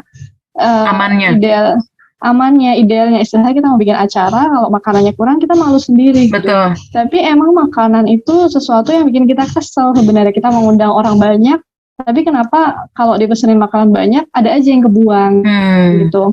Jadi belum tahu sih kalau dari WO sebenarnya gimana sih strategi ngitungnya biar bagus gitu. Mungkin kalau orang-orang yang nggak bermasalah dengan buang-buang makanan nggak apa-apa ya, misalkan nggak apa-apa bisa disimpan makanannya atau bisa dikirim gitu. Tapi kan posisinya waktu itu kita ngirim makanannya itu gimana caranya, keluarga jauh-jauh gitu, teman-teman juga jauh. Jadi teman-teman saya emang banyak kan nggak di Jogja, dan keluarga juga nggak di Jogja. Aneh gitu, jadi makanan mau dikemanain kalau banyak kan. Jadi proses-proses buat menghitung undangan itu sangat menentukan biar makanan nggak kebuang. Habis itu setelah pandemi juga kita masih bisa menerapkan dengan cara pemilihan sampah. Nah, kalau misalkan nggak ribet, tadi kan tongnya ada 4, ada organik, ada makanan, ada tisu, kertas, sama lain-lain. Nah, supaya nggak susah, misalkan mau di gedung atau mau di lapangan outdoor gitu, di garden, bisa 2 aja, misalkan non-organik sama organik, sisa-sisa makanan. Misalkan udah bisa makan prasmanan ya, habis pandemi selesai, sisa-sisa makanan ditaruh. Idealnya sih tetap seperti itu ya, maksudnya saya masih berlatih juga sih kalau misalkan di restoran kan ada yang misahin. Jadi kalau kita selesai makanan nggak habis di restoran itu kan pasti ada tong sampah. Sebaiknya sebelum makanannya ditaruh lagi ke meja atau ditaruh di lantai, itu tetap kita bersihin dulu kan piringnya. Nah, jadi bisa dibuang gitu di tongnya. Ada tong buat makanan, satu lagi tong buat mungkin kalau prasmanan tuh gelas minum ya, air mineral gelas gitu. Jadi ya minimal ada 2 itu bisa supaya nanti pengelola gedungnya atau pengelola tempatnya itu pasti lebih gampang sih gitu. Walaupun ujung-ujungnya permasalahan di TPA dan TPS kita di Indonesia masih complicated ya, mau dicampur lagi atau enggak. Tapi kalau misalkan ketemunya sama yang bagus, ada beberapa yang bagus sih. Pemkot Bogor udah mulai memilah. Kalau ketemu yang bagus ya mungkin mereka bisa memanfaatkan itu kan, bisa dijual lagi sebenarnya kalau udah terkumpul gitu. Mereka nggak susah milahnya buat si ini mineral gelas tadi. Terus, emang yang pertama niat kuat dulu ya Mbak Laras ya. Kalau kayak gini karena pasti banyak menemui tantangan ya. Bener kayak ya emang kalau dipisah habis itu dicampur lagi gimana gitu, ya udahlah yang penting kita usaha dulu gitu ya kayaknya. Tapi pasti ada yang harus dibayarkan juga kayak tadi, nyiapin tong sampahnya jadi double gitu kan jumlahnya. Atau limbah basah dan limbah kering, kayak ya udah sama makanan sama tisu, ada yang nangis mungkin undangannya. Terus ya pasti. Terus seserahan juga bisa dipilah-pilah. Jadi pasti seserahan yang dibikin cantik, ada kardusnya, ada plastiknya, itu bisa dipilah-pilah gitu. Terus kita salurkan ke pengelola limbah tadi. Gitu Mbak. Siap. Niatnya emang harus kencang dulu nih. Iya betul. Oke, mungkin nanti kita ganti-gantian ya Mbak Laras ya. Jadi pertanyaan Mbak Laras, pertanyaan aku gitu ya. Oke, nanti abis ini mungkin aku jawab dulu. Ada pertanyaan dari Mas Imron. Mas Imron, terima kasih atas pertanyaannya. Ini pertanyaan bagaimana cara melihat money habit calon istri? Apakah ukurannya sama dengan dipaparkan sebelumnya? Sama. Jadi pria wanita tuh nggak ada perbedaan sebenarnya untuk manajemen keuangan sama persis. Tipsnya juga sama. Kalau emang merasa kayaknya agak khawatir langsung nanya direct, bisa pakai pertanyaan indirect yang tadi. Terutama itu ya yang belum di check out dari marketplace sama aja. Banyak apa enggak? Kadang ada beberapa teman saya sampai yang 99 sampai lebih dari 100 itu ada itunya yang belum di check out, itu mungkin bisa jadi pertimbangan ya selain lihat dari media sosialnya. Gitu Mas Imron. Nanti kalau ada belum puas nanti bisa tanyakan di chat ya. Kita masuk ke pertanyaan ketiga dari Mbak Fatimah. Mangga Mbak Laras, aku coba bacain ya. Kalau boleh tahu Mbak Laras kemarin total tamu yang datang berapa? Tadi disebutkan ya sekitar 130 yang realnya gitu ya. Misalkan kita punya keluarga besar yang cukup banyak, ayahnya 10 bersaudara, ibunya 9, dan ingin menerapkan intimate wedding, sebaiknya penerapannya bagaimana? Ada saran? Intimate wedding buat keluarga besar. Kalau saya pertama-tama yang datang itu sekitar yang diundang 114. Tapi yang datang mungkin 130 atau pada akhirnya berapa saya sendiri nggak lihat ya di counternya WO, tapi yang saya pastikan adalah setelah acara saya datang ke WO-nya dulu sebelum lepas make up semuanya. Terus gimana makanan, memastikan gitu kan ada yang chaos nggak gitu. Alhamdulillah bisa dibagikan makanannya berapa. Mungkin kalau dari estimasi saya mungkin 130 150 mungkin ya. Tapi alhamdulillah WO-nya cak-cak. Terus buat keluarga besar, jadi yang namanya mereka ikut berbahagia ya. Jadi mindsetnya generasi di atas kita sama kita kan beda. Kita kalau mau mereka kalau ngelihat kita bahagia juga pengennya ikut seneng gitu. Bahkan nggak bisa dihindari kayak keluarga yang datang ke rumah jauh-jauh hari sebelum acara ya, walaupun sudah disampaikan baik-baik gitu. Ini mohon maaf bule kan udah sepuh misalkan, kalau bule berani nggak apa-apa datang, kita ada kursi silakan datang gitu ya. Tapi saran kami misalkan hati-hati gitu. Pokoknya dibicarakan dengan sangat hati-hati sama orang-orang tua. Bahwa kalau mereka datang waktu itu yang belum ada vaksin kan, jadi itu beresiko buat dari segi pencegahan COVID-nya. Tapi mereka pasti barangkali akan datang ke rumah beberapa gitu yang bisa kalau kayak gitu cara mensiasatinya juga kita kayak ada makan bersama gitu, makan bersama sebelum acara, tapi itu sangat kecil gitu, jadi jumlahnya misalkan siapa sama keluarga inti, dan itu saya juga udah deg-degan kan sama bapak ibu saya, gimana ketemu orang banyak. Kalau saya juga mungkin masih anak muda nggak apa-apa, tapi kalau orang tua itu hektiknya sih kalau melaksanakan pernikahan sekarang. Tapi bisa kayak gitu, bisa di split, misalkan kita ngajak makan di restoran yang dekat rumah aja gitu, terus kita kasih souvenir, undangan. Kalau ada rezeki lebih mungkin kasih kain, mereka datang atau enggak terserah, nggak apa-apa gitu. Intinya hal-hal yang mencegah mereka dari kerumunan yang membahayakan gitu. Tapi kalau memang mereka mau datang pada akhirnya ya nggak apa-apa, mereka juga mungkin senang kali ya. Tapi konsekuensinya undangan kita yang harus dikurangi. Intinya yang harus dipegang pas pandemi itu adalah hitung-hitungannya sih, kan ada luasan areanya berapa, harus di-cut 50% dari maksimal itu gitu. Nah, selebihnya kita mau ngurangin siapa undangan atau keluarga, itu kita yang akan mikir-mikir gitu nanti. Dan itu pasti akan bisa diperbarui sampai H-1, H-2 acara. Gitu. Betul. Nah, emang yang paling pertama harus ini kan adalah satu visi misi dulu ya Mbak Laras. Kalau Mbak Laras tadi saya lihat kan Bapak Ibu sudah sepakat betul bahwa ini COVID, kita harus paham betul bahwa ada protokol yang harus dipatuhi. Nah, yang susah itu biasanya ketika Bapak Ibunya nggak satu visi sama kita. Itu yang lebih sulit, lebih sulit lagi. Iya, betul. Gitu. Iya. Menyamakan itu melalui proses yang panjang juga sebenarnya, karena orang tua akan makin banyak gitu mendekati hari H, makin banyak yang bapak mau undang, yang ibu jadi sedih kenapa bapak nambah, ibu nggak bisa ngundang temen ibu gitu. Ya udah, daripada bukan ribut ya, daripada bingung siapa yang dihapus, makanya akhirnya solusinya adalah yang paling praktis waktu itu, ya udah dari saya sendiri, saya nggak banyak nuntut, teman-teman saya nggak deh yang diundang, ya teman saya yang beririsan sama teman suami gitu. Kalaupun mau diundang sebenarnya temannya dia tapi masuk list saya gitu.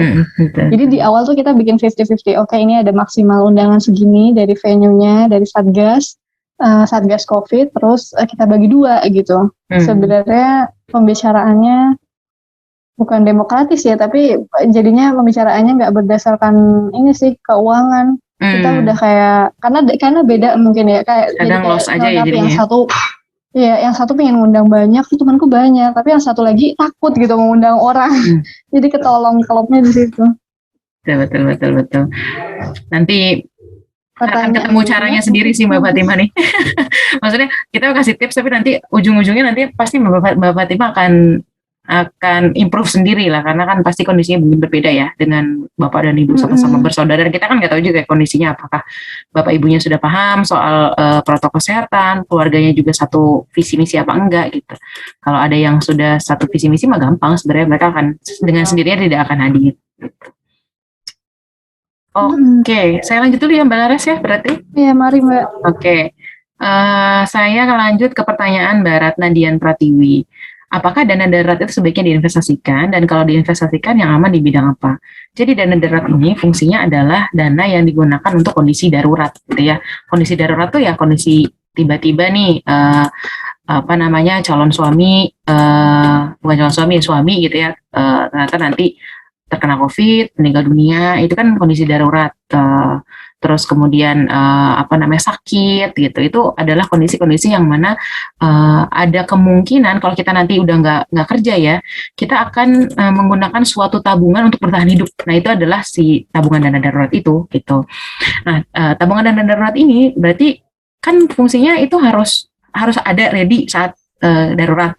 Maka dia sebenarnya boleh diinvestasikan tapi di tempat yang liquid. Yang liquid itu artinya gampang, saat kita butuh bisa diambil. Nah, yang liquid seperti apa contohnya? Tabungan, gitu, deposito, terus kemudian reksadana pasar uang gitu ya, kalau udah paham soal investasi reksadana. Tapi kalau misalnya belum begitu paham, paling nggak tabungan sama deposito, ataupun kalau mau emas boleh. Jadi jangan semuanya di tabungan, jangan semuanya dalam bentuk emas, jangan semuanya dalam bentuk deposito. Kenapa? Kalau semuanya dalam bentuk tabungan, mungkin dia akan tidak ada nilai tambahnya gitu ya. Ya udah tabungan aja tergerus inflasi. Tapi kalau dalam bentuk emas, mungkin bisa ada emas turun, emas naik, atau emasnya susah lagi dijual karena toko emas tutup saat kita butuh gitu kan. Kalau di deposito ya sama, nanti kalau pas lagi butuh tapi uangnya masih di deposito dan banknya tutup, kita nggak ada pegangan. Jadi better kalau saya di split jadi 3, dalam bentuk tabungan cash, dalam bentuk deposito, sama dalam bentuk emas itu. Tabungan cash itu buat dana darurat jangka pendek lah, ibarat kata kalau sekarang tiba-tiba ada motor rusak, HP rusak, itu bisa diambil langsung dari situ. Terus deposito itu yang jangka menengah, dan emas itu untuk jangka panjang, untuk dana darurat jangka panjang gitu. Jadi boleh diinvestasikan tapi tidak semuanya gitu. Tergantung sekarang jumlahnya berapa Mbak punya. Misalnya Mbak punya sudah 12 kali kebutuhan bulanan. Nah, itu yang ready di tabungan paling nggak 3 kali kebutuhan bulanan. Tapi kalau misalnya ternyata, saya cuma punya 3 kali kebutuhan bulanan sekarang, ya udah berarti semuanya dalam bentuk tabungan dulu gitu. Karena 3 bulan bertahan hidup itu kan sebentar sebenarnya. Sakit 3 bulan mungkin bisa sembuh, atau kecelakaan 3 bulan mungkin bisa sembuh gitu ya. Tapi kalau misalnya untuk meninggal dunia, ya 3 bulan sebentar gitu. Jadi targetnya memang idealnya 12 kali kebutuhan bulanan kalau sudah menikah. Tapi kalau mau diinvestasikan, yang 3 kalinya aja yang di tabungan, sisanya boleh diinvestasikan. Tergantung sekarang statusnya Mbak Dian punya berapa dana daruratnya. Gitu, itu untuk pertanyaan Mbak Dian. Kemudian saya lanjut lagi ke pertanyaan Mbak Yasmin. Mungkin ini pendek ya pertanyaannya Mbak Laras ya. Tadi untuk buku tamu yang dicatat sama tamu ya sebelum di rumah gitu, itu diberikan kartunya pas kapan ya Mbak? Apa kalau saya nangkepnya tadi kayaknya barengan sama undangan ya nggak sih Mbak Laras? Betul ya? Yang buku tamu itu Buku ya tamu, diberikan pada saat undangan. Jadi ada kertas kecil tadi di samping kartu penukaran souvenir atau makanan ada kertas buku tamu gitu. Jadi itu dikasih pas nyebar undangannya. Siap. Jadi nanti bisa diisi, dibawa pas lagi datang gitu ya. Oke, lanjut ini pertanyaan ini aja agak panjang nih ya. Tadi kan pendek ya. Mbak Wulan Sari bertanya, Mbak Laras terima kasih pengalamannya bermanfaat sekali.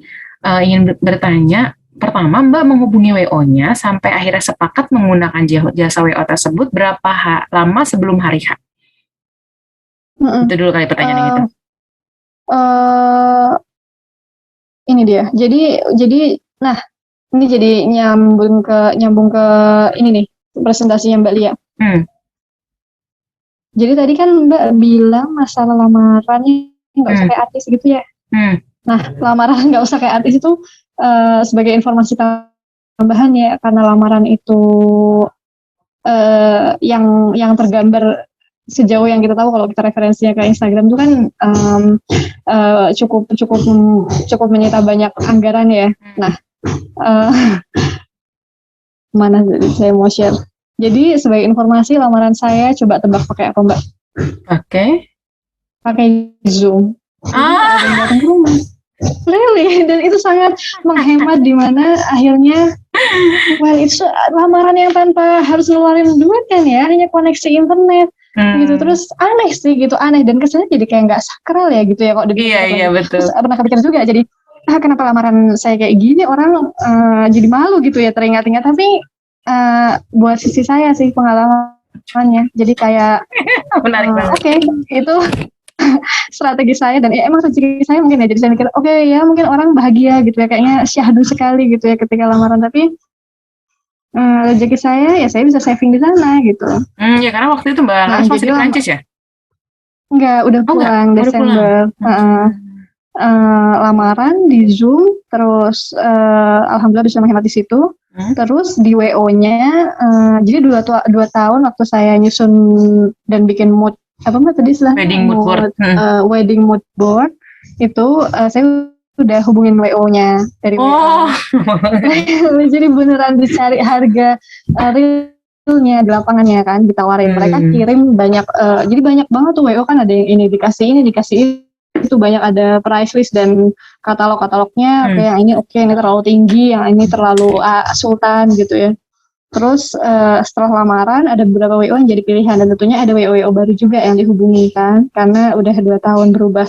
Habis itu sepakat dengan WO ini kurang lebih hamin 2 bulan. Jadi setelah lamarannya Desember, sepakat tuh pertengahan Januari kalau nggak salah. Terus sepakatnya itu karena pada akhirnya hanya dia yang mengusung konsep ramah lingkungan gitu. Jadi namanya udah jatuh cinta ya, jadi Jadi walaupun pada saat itu juga dari WO pasti seperti biasa dia menawarkan, tentu ada beberapa paket yang ditawarkan gitu ya.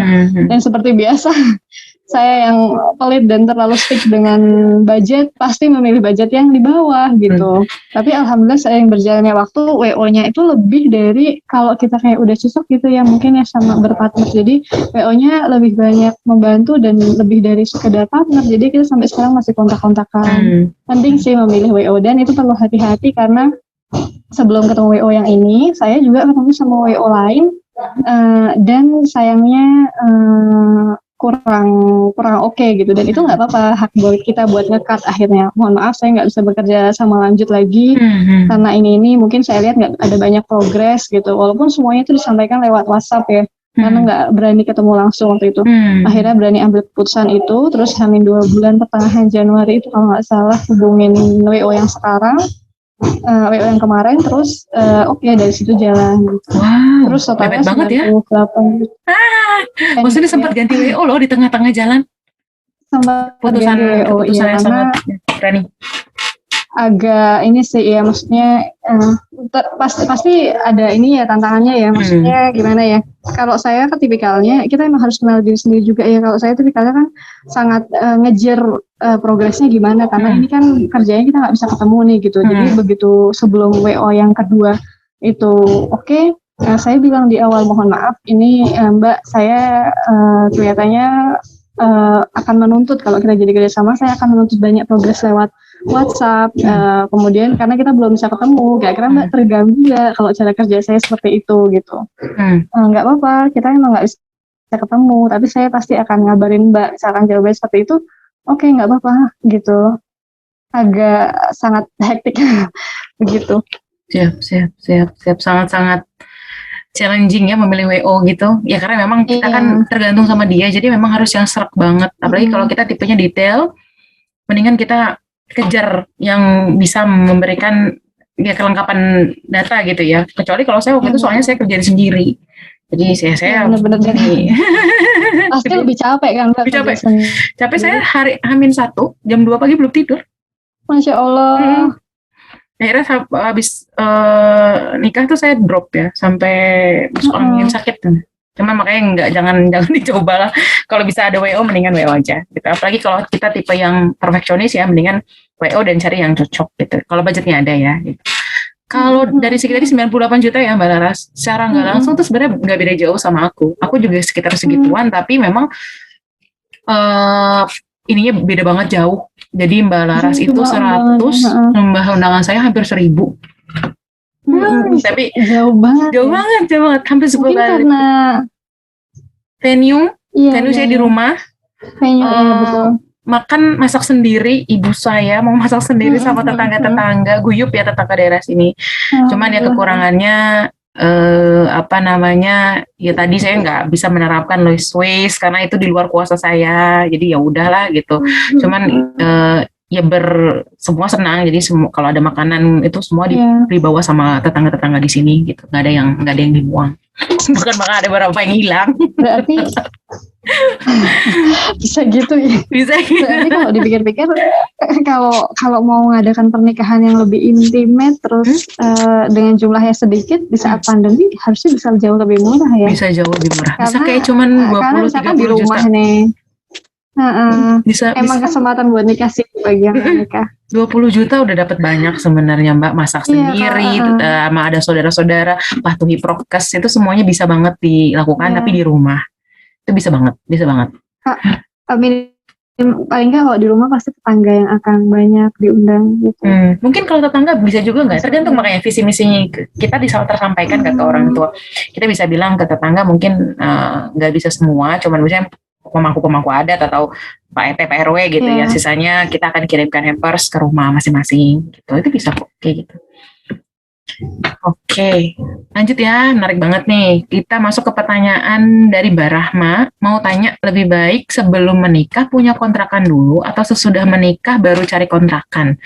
Sebenarnya ini bukan masalah sudah punya kontrakan atau sesudah menikah baru cari, tapi ini lebih ke diskusi masalah rumah tinggal dulu.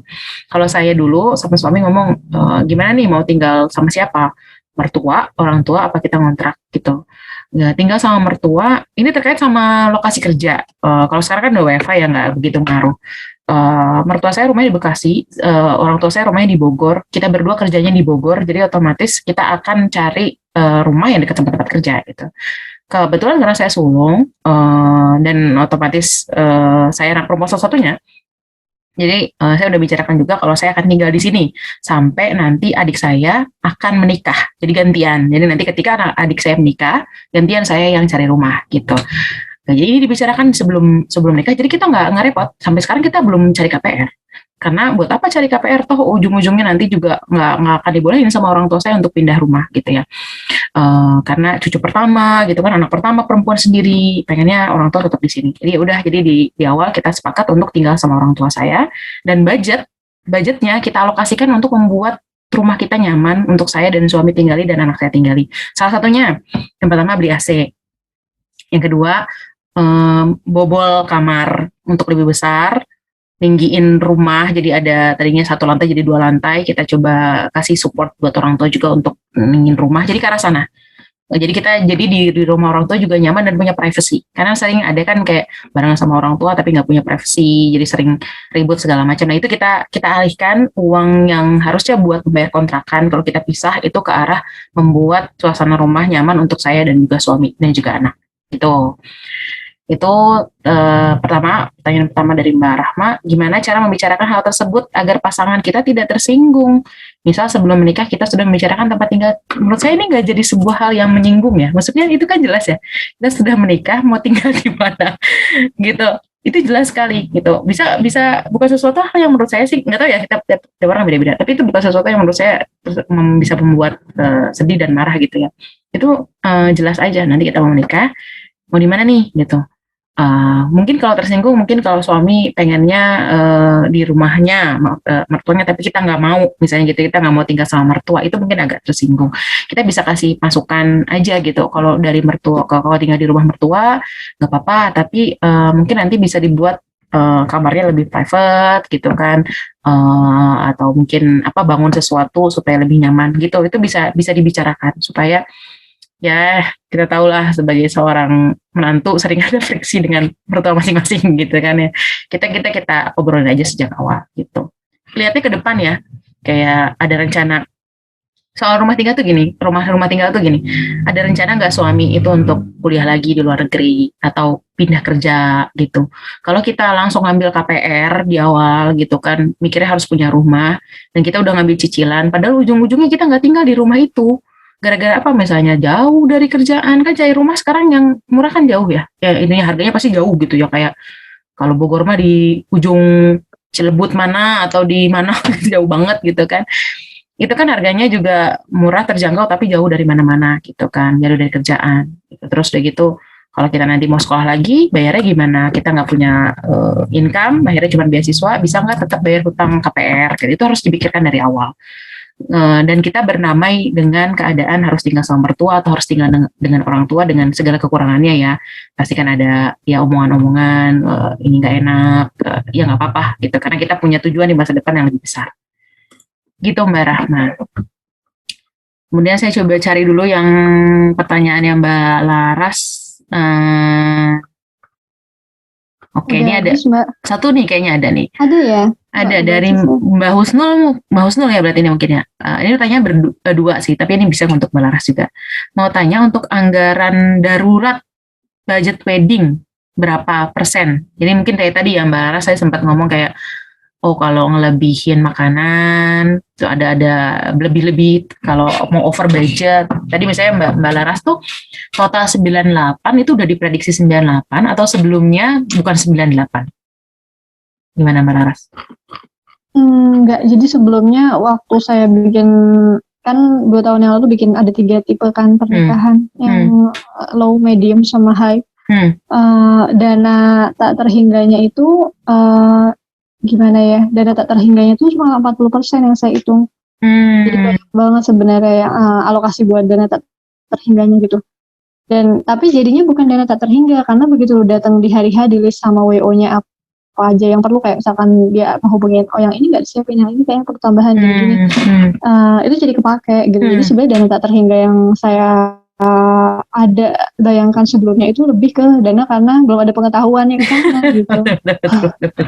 Gitu benar. Tapi kok dana tak terhinggarilnya di saat hari hanya akhirnya cuma main di konsumsinya itu karena undangannya benar-benar di strict kayak kamu nggak diundang kan, nggak boleh datang ya gitu. Jadi nggak banyak dana tak terhingga, hanya makanan yang dilebihin 5 packs aja gitu. Nggak kalau saya itu Balaras ya. Kalau aku dulu, jadi memang karena kan kita nggak bisa batasin karena belum pandemi waktu itu ya.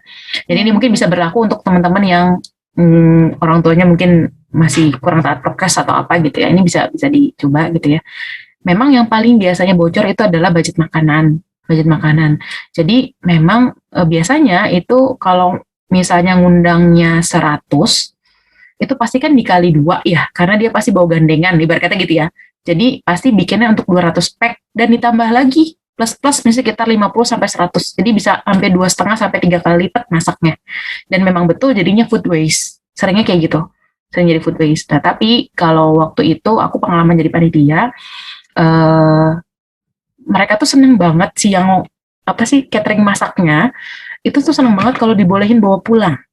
Karena selama ini mereka nggak pernah boleh bawa pulang. Jadi kalau ada sisa, mereka pasti akan tanya sama kita sebagai penyelenggara, ini mau diapain. Seringnya para ya kayak kita sebagai seorang pengantin tuh nggak, ya udahlah terserah gitu ya kayak gitu. Dan mereka nggak berani kalau terserah tuh bawa pulang gitu. Jadi kadang sering ya udah dibuang aja gitu. Seringnya kayak gitu. Nah makanya mendingan kalau mau dari awal sama pihak cateringnya, atau kalau saya kan masak sendiri, kita udah sepakat bahwa ketika ada sisa makanan ini nanti di-report dulu berapa, karena bisa jadi ke pihak saya, pihak yang penyelenggara, pihak yang menikah gitu, itu mau simpen, takutnya nanti ada tamu gitu ya di hari lain yang mungkin masih bisa pakai makanan itu. Setelah itu baru boleh dibawa pulang, dibagi rata gitu, terserah sama mereka gitu. Itu berapa kali saya jadi panitia pernikahan sama pagi nikahan saya kayak gitu caranya. Budgetnya besarin di makanan dengan cara menghitung total undangan dikali 2,5 sampai 3 kali lipat masaknya gitu, karena biasanya kalau makanan sering bocornya di situ. Karena kalau souvenir nggak apa-apa nggak dapet gitu ya kalau orang tuh ya, tapi pengennya sih makanan harus dapet gitu. Alhamdulillah saya pas waktu saya itu sampai besoknya ada yang datang dari teman-teman bapak ibu tuh pasti ada makanan dari situ. Ada yang bisa di frozen gitu. Satenya masih bisa di frozen. Jadi satenya dipanggang, kan teflon ya, kering ya. Itu kita nggak kasih bumbu, jadi kering. Kita simpen di dalam freezer. Terus udah gitu di towing, masih bisa dipanggang ulang, terus masih bisa dikasih bumbu kacang. Itu masih bisa makan pakai itu. Mungkin kalau udah selesai pandemi emang solusinya bakal kayak gitu aja ya, tinggal kita pilih menunya apa yang bisa enak dimakan pada saat itu sama bisa di frozenin gitu ya. Cara milih menu. Karena mau nggak mau kan kayak ya semua orang datang dengan gembira ikut merayakan. Ada yang datangnya besok, ada yang datangnya kemarinnya. Terus kalau dikasih panitia juga seneng. Ada juga yang kakak saya itu caranya dia dibawa ke keluarga besarnya. Biasa itu sederhana gitu. Betul. Iya, gitu. Betul. Ya, biar nggak mungkin menu yang bisa kita pilih. Menu carinya yang jangan cepat basi, yang kira-kira masih bisa dimasukin freezer. Dan emang kebetulan saya kan jualan waktu itu frozen food, jadi chest freezernya gede. Ada chest freezer gede yang ditarik gitu, jadi masih bisa disimpan. Cuman kalau yang nggak ada ya wajar ya kalau susah nyimpannya. Sama ada taktik sih Mbak, mau nambahin itu. Jadi ternyata di cateringan itu ada taktik biasanya cara ngemas makanan gimana supaya nasinya misalkan nggak boleh terlalu panas. Iya, nggak boleh terlalu panas dan jadi mereka intinya akan ini deh, kalau kita tanya menu apa ya yang bisa tahan mau disimpan saya berapa hari misalkan dia tanya gitu. Mereka udah pintar. Terus kita bilang aja untuk 2 hari atau ya untuk sampai sore aja, bakal beda soalnya. Betul. Nah, nanti bisa dibicarakan pada pihak catering masing-masing ya. Oke, kita lanjut. Nih, saya suaranya putus-putus nggak ya Mbak Laras? Kok kayaknya agak ini? Udah lancar, cuma kalau lagi ngomong tiba-tiba ini Mbak suka kadang kosong. Oke. Kita lanjut ke pertanyaan Mbak Hani Rahma. Saya akan balas 2 pertanyaan lagi kali ya, karena waktunya juga. Jadi nanti saya akan balas di grup karena ada beberapa pertanyaan yang terkait keuangan dan ini masih bisa saya jawab di grup. Yang pertama pertanyaan dari Mbak Hani. Kalau contoh pertanyaan ketika ta'aruf untuk bisa mengetahui kesehatan mental calon pasangan. Berhubung saya nggak ta'aruf, saya nggak ta'arufan karena udah kenal sama teman, jadi saya nggak pakai proses ta'aruf. Kalau Mbak Laras pakai ta'aruf nggak Mbak Laras? Nggak. Jadi kita jadi nggak melewati proses ta'aruf, dan seperti yang saya sebutkan bahwa untuk kesehatan mental nggak bisa ditanyakan lewat ini ya, harus ada assessment sama orang ahlinya. Nggak bisa kita bilang kalau pertanyaan ini berarti dia mentalnya oke, pertanyaan ini mentalnya nggak oke gitu. Takutnya nanti jadi miss, jadi kita nggak jadi nikah sama dia gara-gara salah ini ya, salah assess. Jadi better mendingan Mbak Hani langsung hubungi psikolog dewasa untuk bisa konsultasi gitu ya. Dan saya nggak ada jawabannya gitu. Kemudian pertanyaannya Mbak Nurul Aisyah, oke. Pertanyaannya adalah kapan waktu tepat untuk observasi kesehatan mental seseorang? Apakah sebelum, setelah lamaran, atau sebelum atau setelah ta'aruf atau lamaran?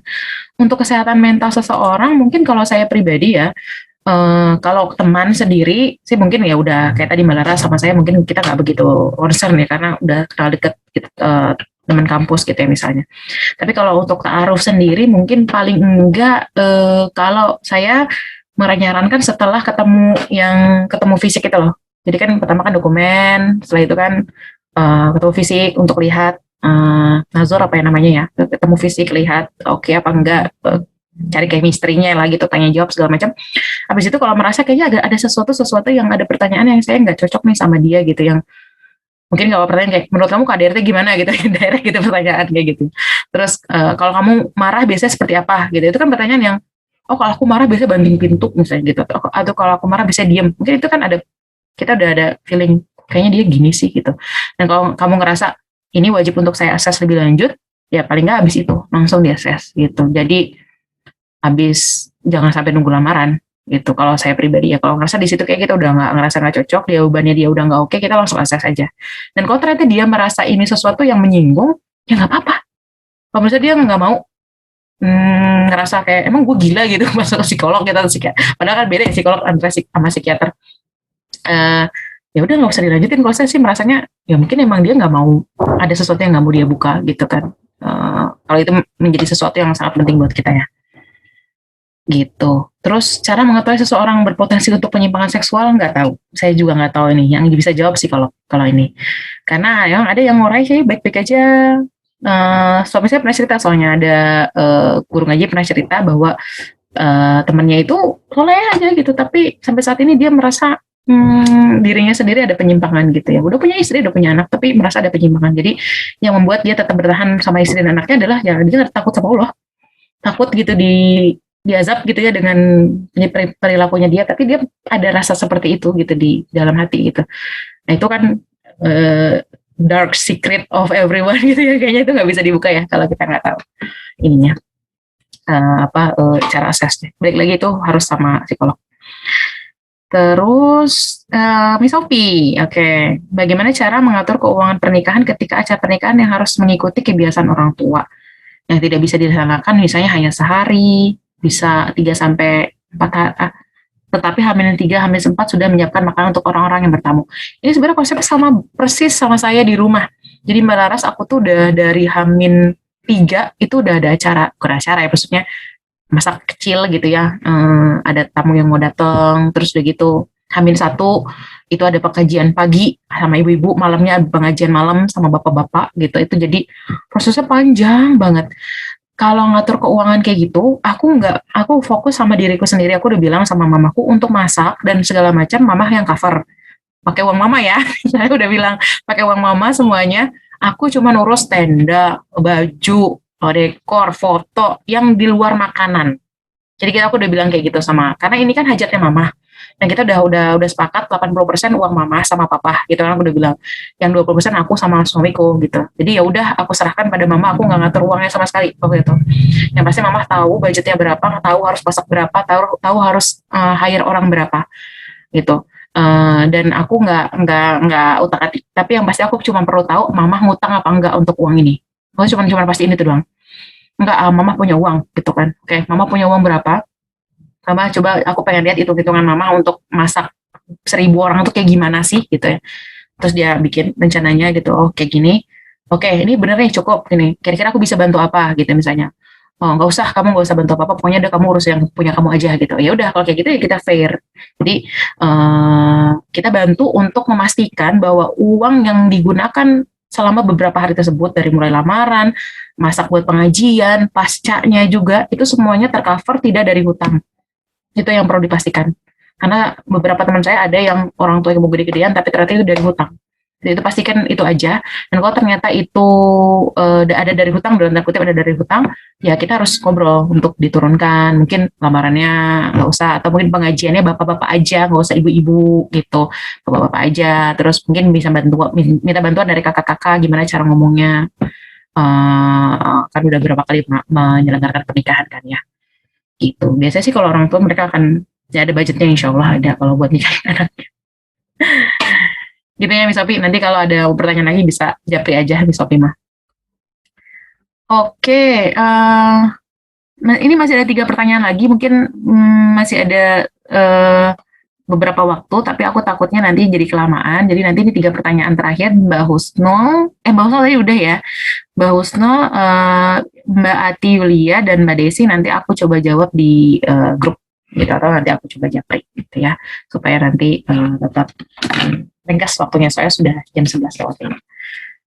Oke, terima kasih banyak teman-teman atas pertanyaannya. Setelah ini nanti kalau yang tadi ketinggalan video-videonya yang sebelumnya penjelasannya, nanti ada rekamannya. Kemudian diharapkan setelah ini teman-teman bisa share pengalamannya ikutan Zoom ini gitu ya. Nanti yang share ke story atau mungkin ke IG, ke WA gitu ya, nanti akan ada bisa di-pick sponsor. Jadi pastikan bahwa teman-teman nge-tag 3 hana.idn, berjodoh.id, dan momenQ untuk kita notice, jangan di private ya, jadi kita notice teman-teman sudah bikin review dan kesempatan untuk mendapatkan hadiah gitu ya. Hadiahnya itu ada 5 daster cantik dari hana.idn, 100 voucher untuk bikin undangan digital dari berjodoh.id, dan ada 1 voucher konsultasi langsung sama saya, konsultasi keuangan untuk teman-teman dan pasangan. Gitu, terima kasih banyak atas teman-teman kesediaan waktu sampai sudah jam 11 ini. Sebelum kita tutup, saya mungkin minta tolong untuk teman-teman mengaktifkan videonya untuk kita foto bersama dulu sebelum berakhir. Untuk yang sedang tidak berhalangan, mangga ditunjukkan wajah-wajah cantik-cantiknya.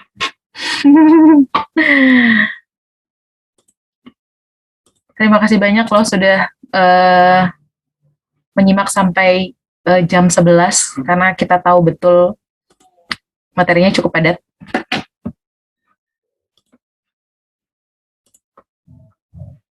Oke.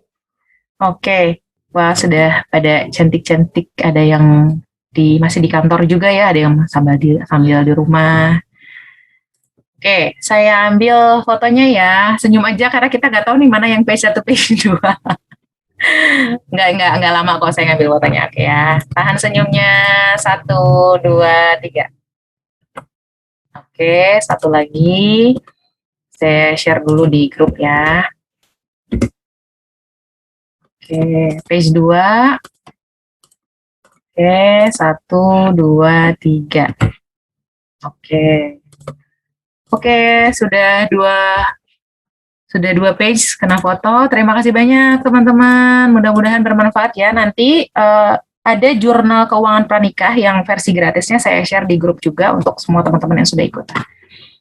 Terima kasih banyak Mbak Laras atas sharing sessionnya, sangat bermanfaat. Mudah-mudahan tetap sehat, sekeluarga, dan juga teman-teman di sini tetap sehat sekeluarga, nggak ada yang kena COVID. Kalaupun kena COVID, dampaknya nggak terlalu berat ya, nggak kena long COVID, dan juga dampak finansialnya nggak terlalu berat juga. Amin. Makasih ya Mbak Lia Sama-sama. sama mitra-mitra yang lain, partner-partner yang lain udah berkolaborasi bikin acara ini, mudah-mudahan bermanfaat. Nanti PDF-nya saya kirim ke Mbak Lia ya, ada beberapa slide tambahan, boleh dibagi ke teman-teman, barangkali bermanfaat. Selamat menjalankan weekend, atau yang kerja juga tetap jaga kesehatan. Makasih banyak waktunya. Iya, baik. Saya tutup ya teman-teman. Silahkan kembali ke aktivitas masing-masing. Selamat weekend. Assalamualaikum warahmatullahi wabarakatuh. Sampai jumpa lagi. Waalaikumsalam warahmatullahi wabarakatuh. Thank you, Miss Lia. Sama-sama, Miss Sofi. Mbak Laras, thank you. Makasih Mbak. Oke, saya Sampai ketemu kapan-kapan.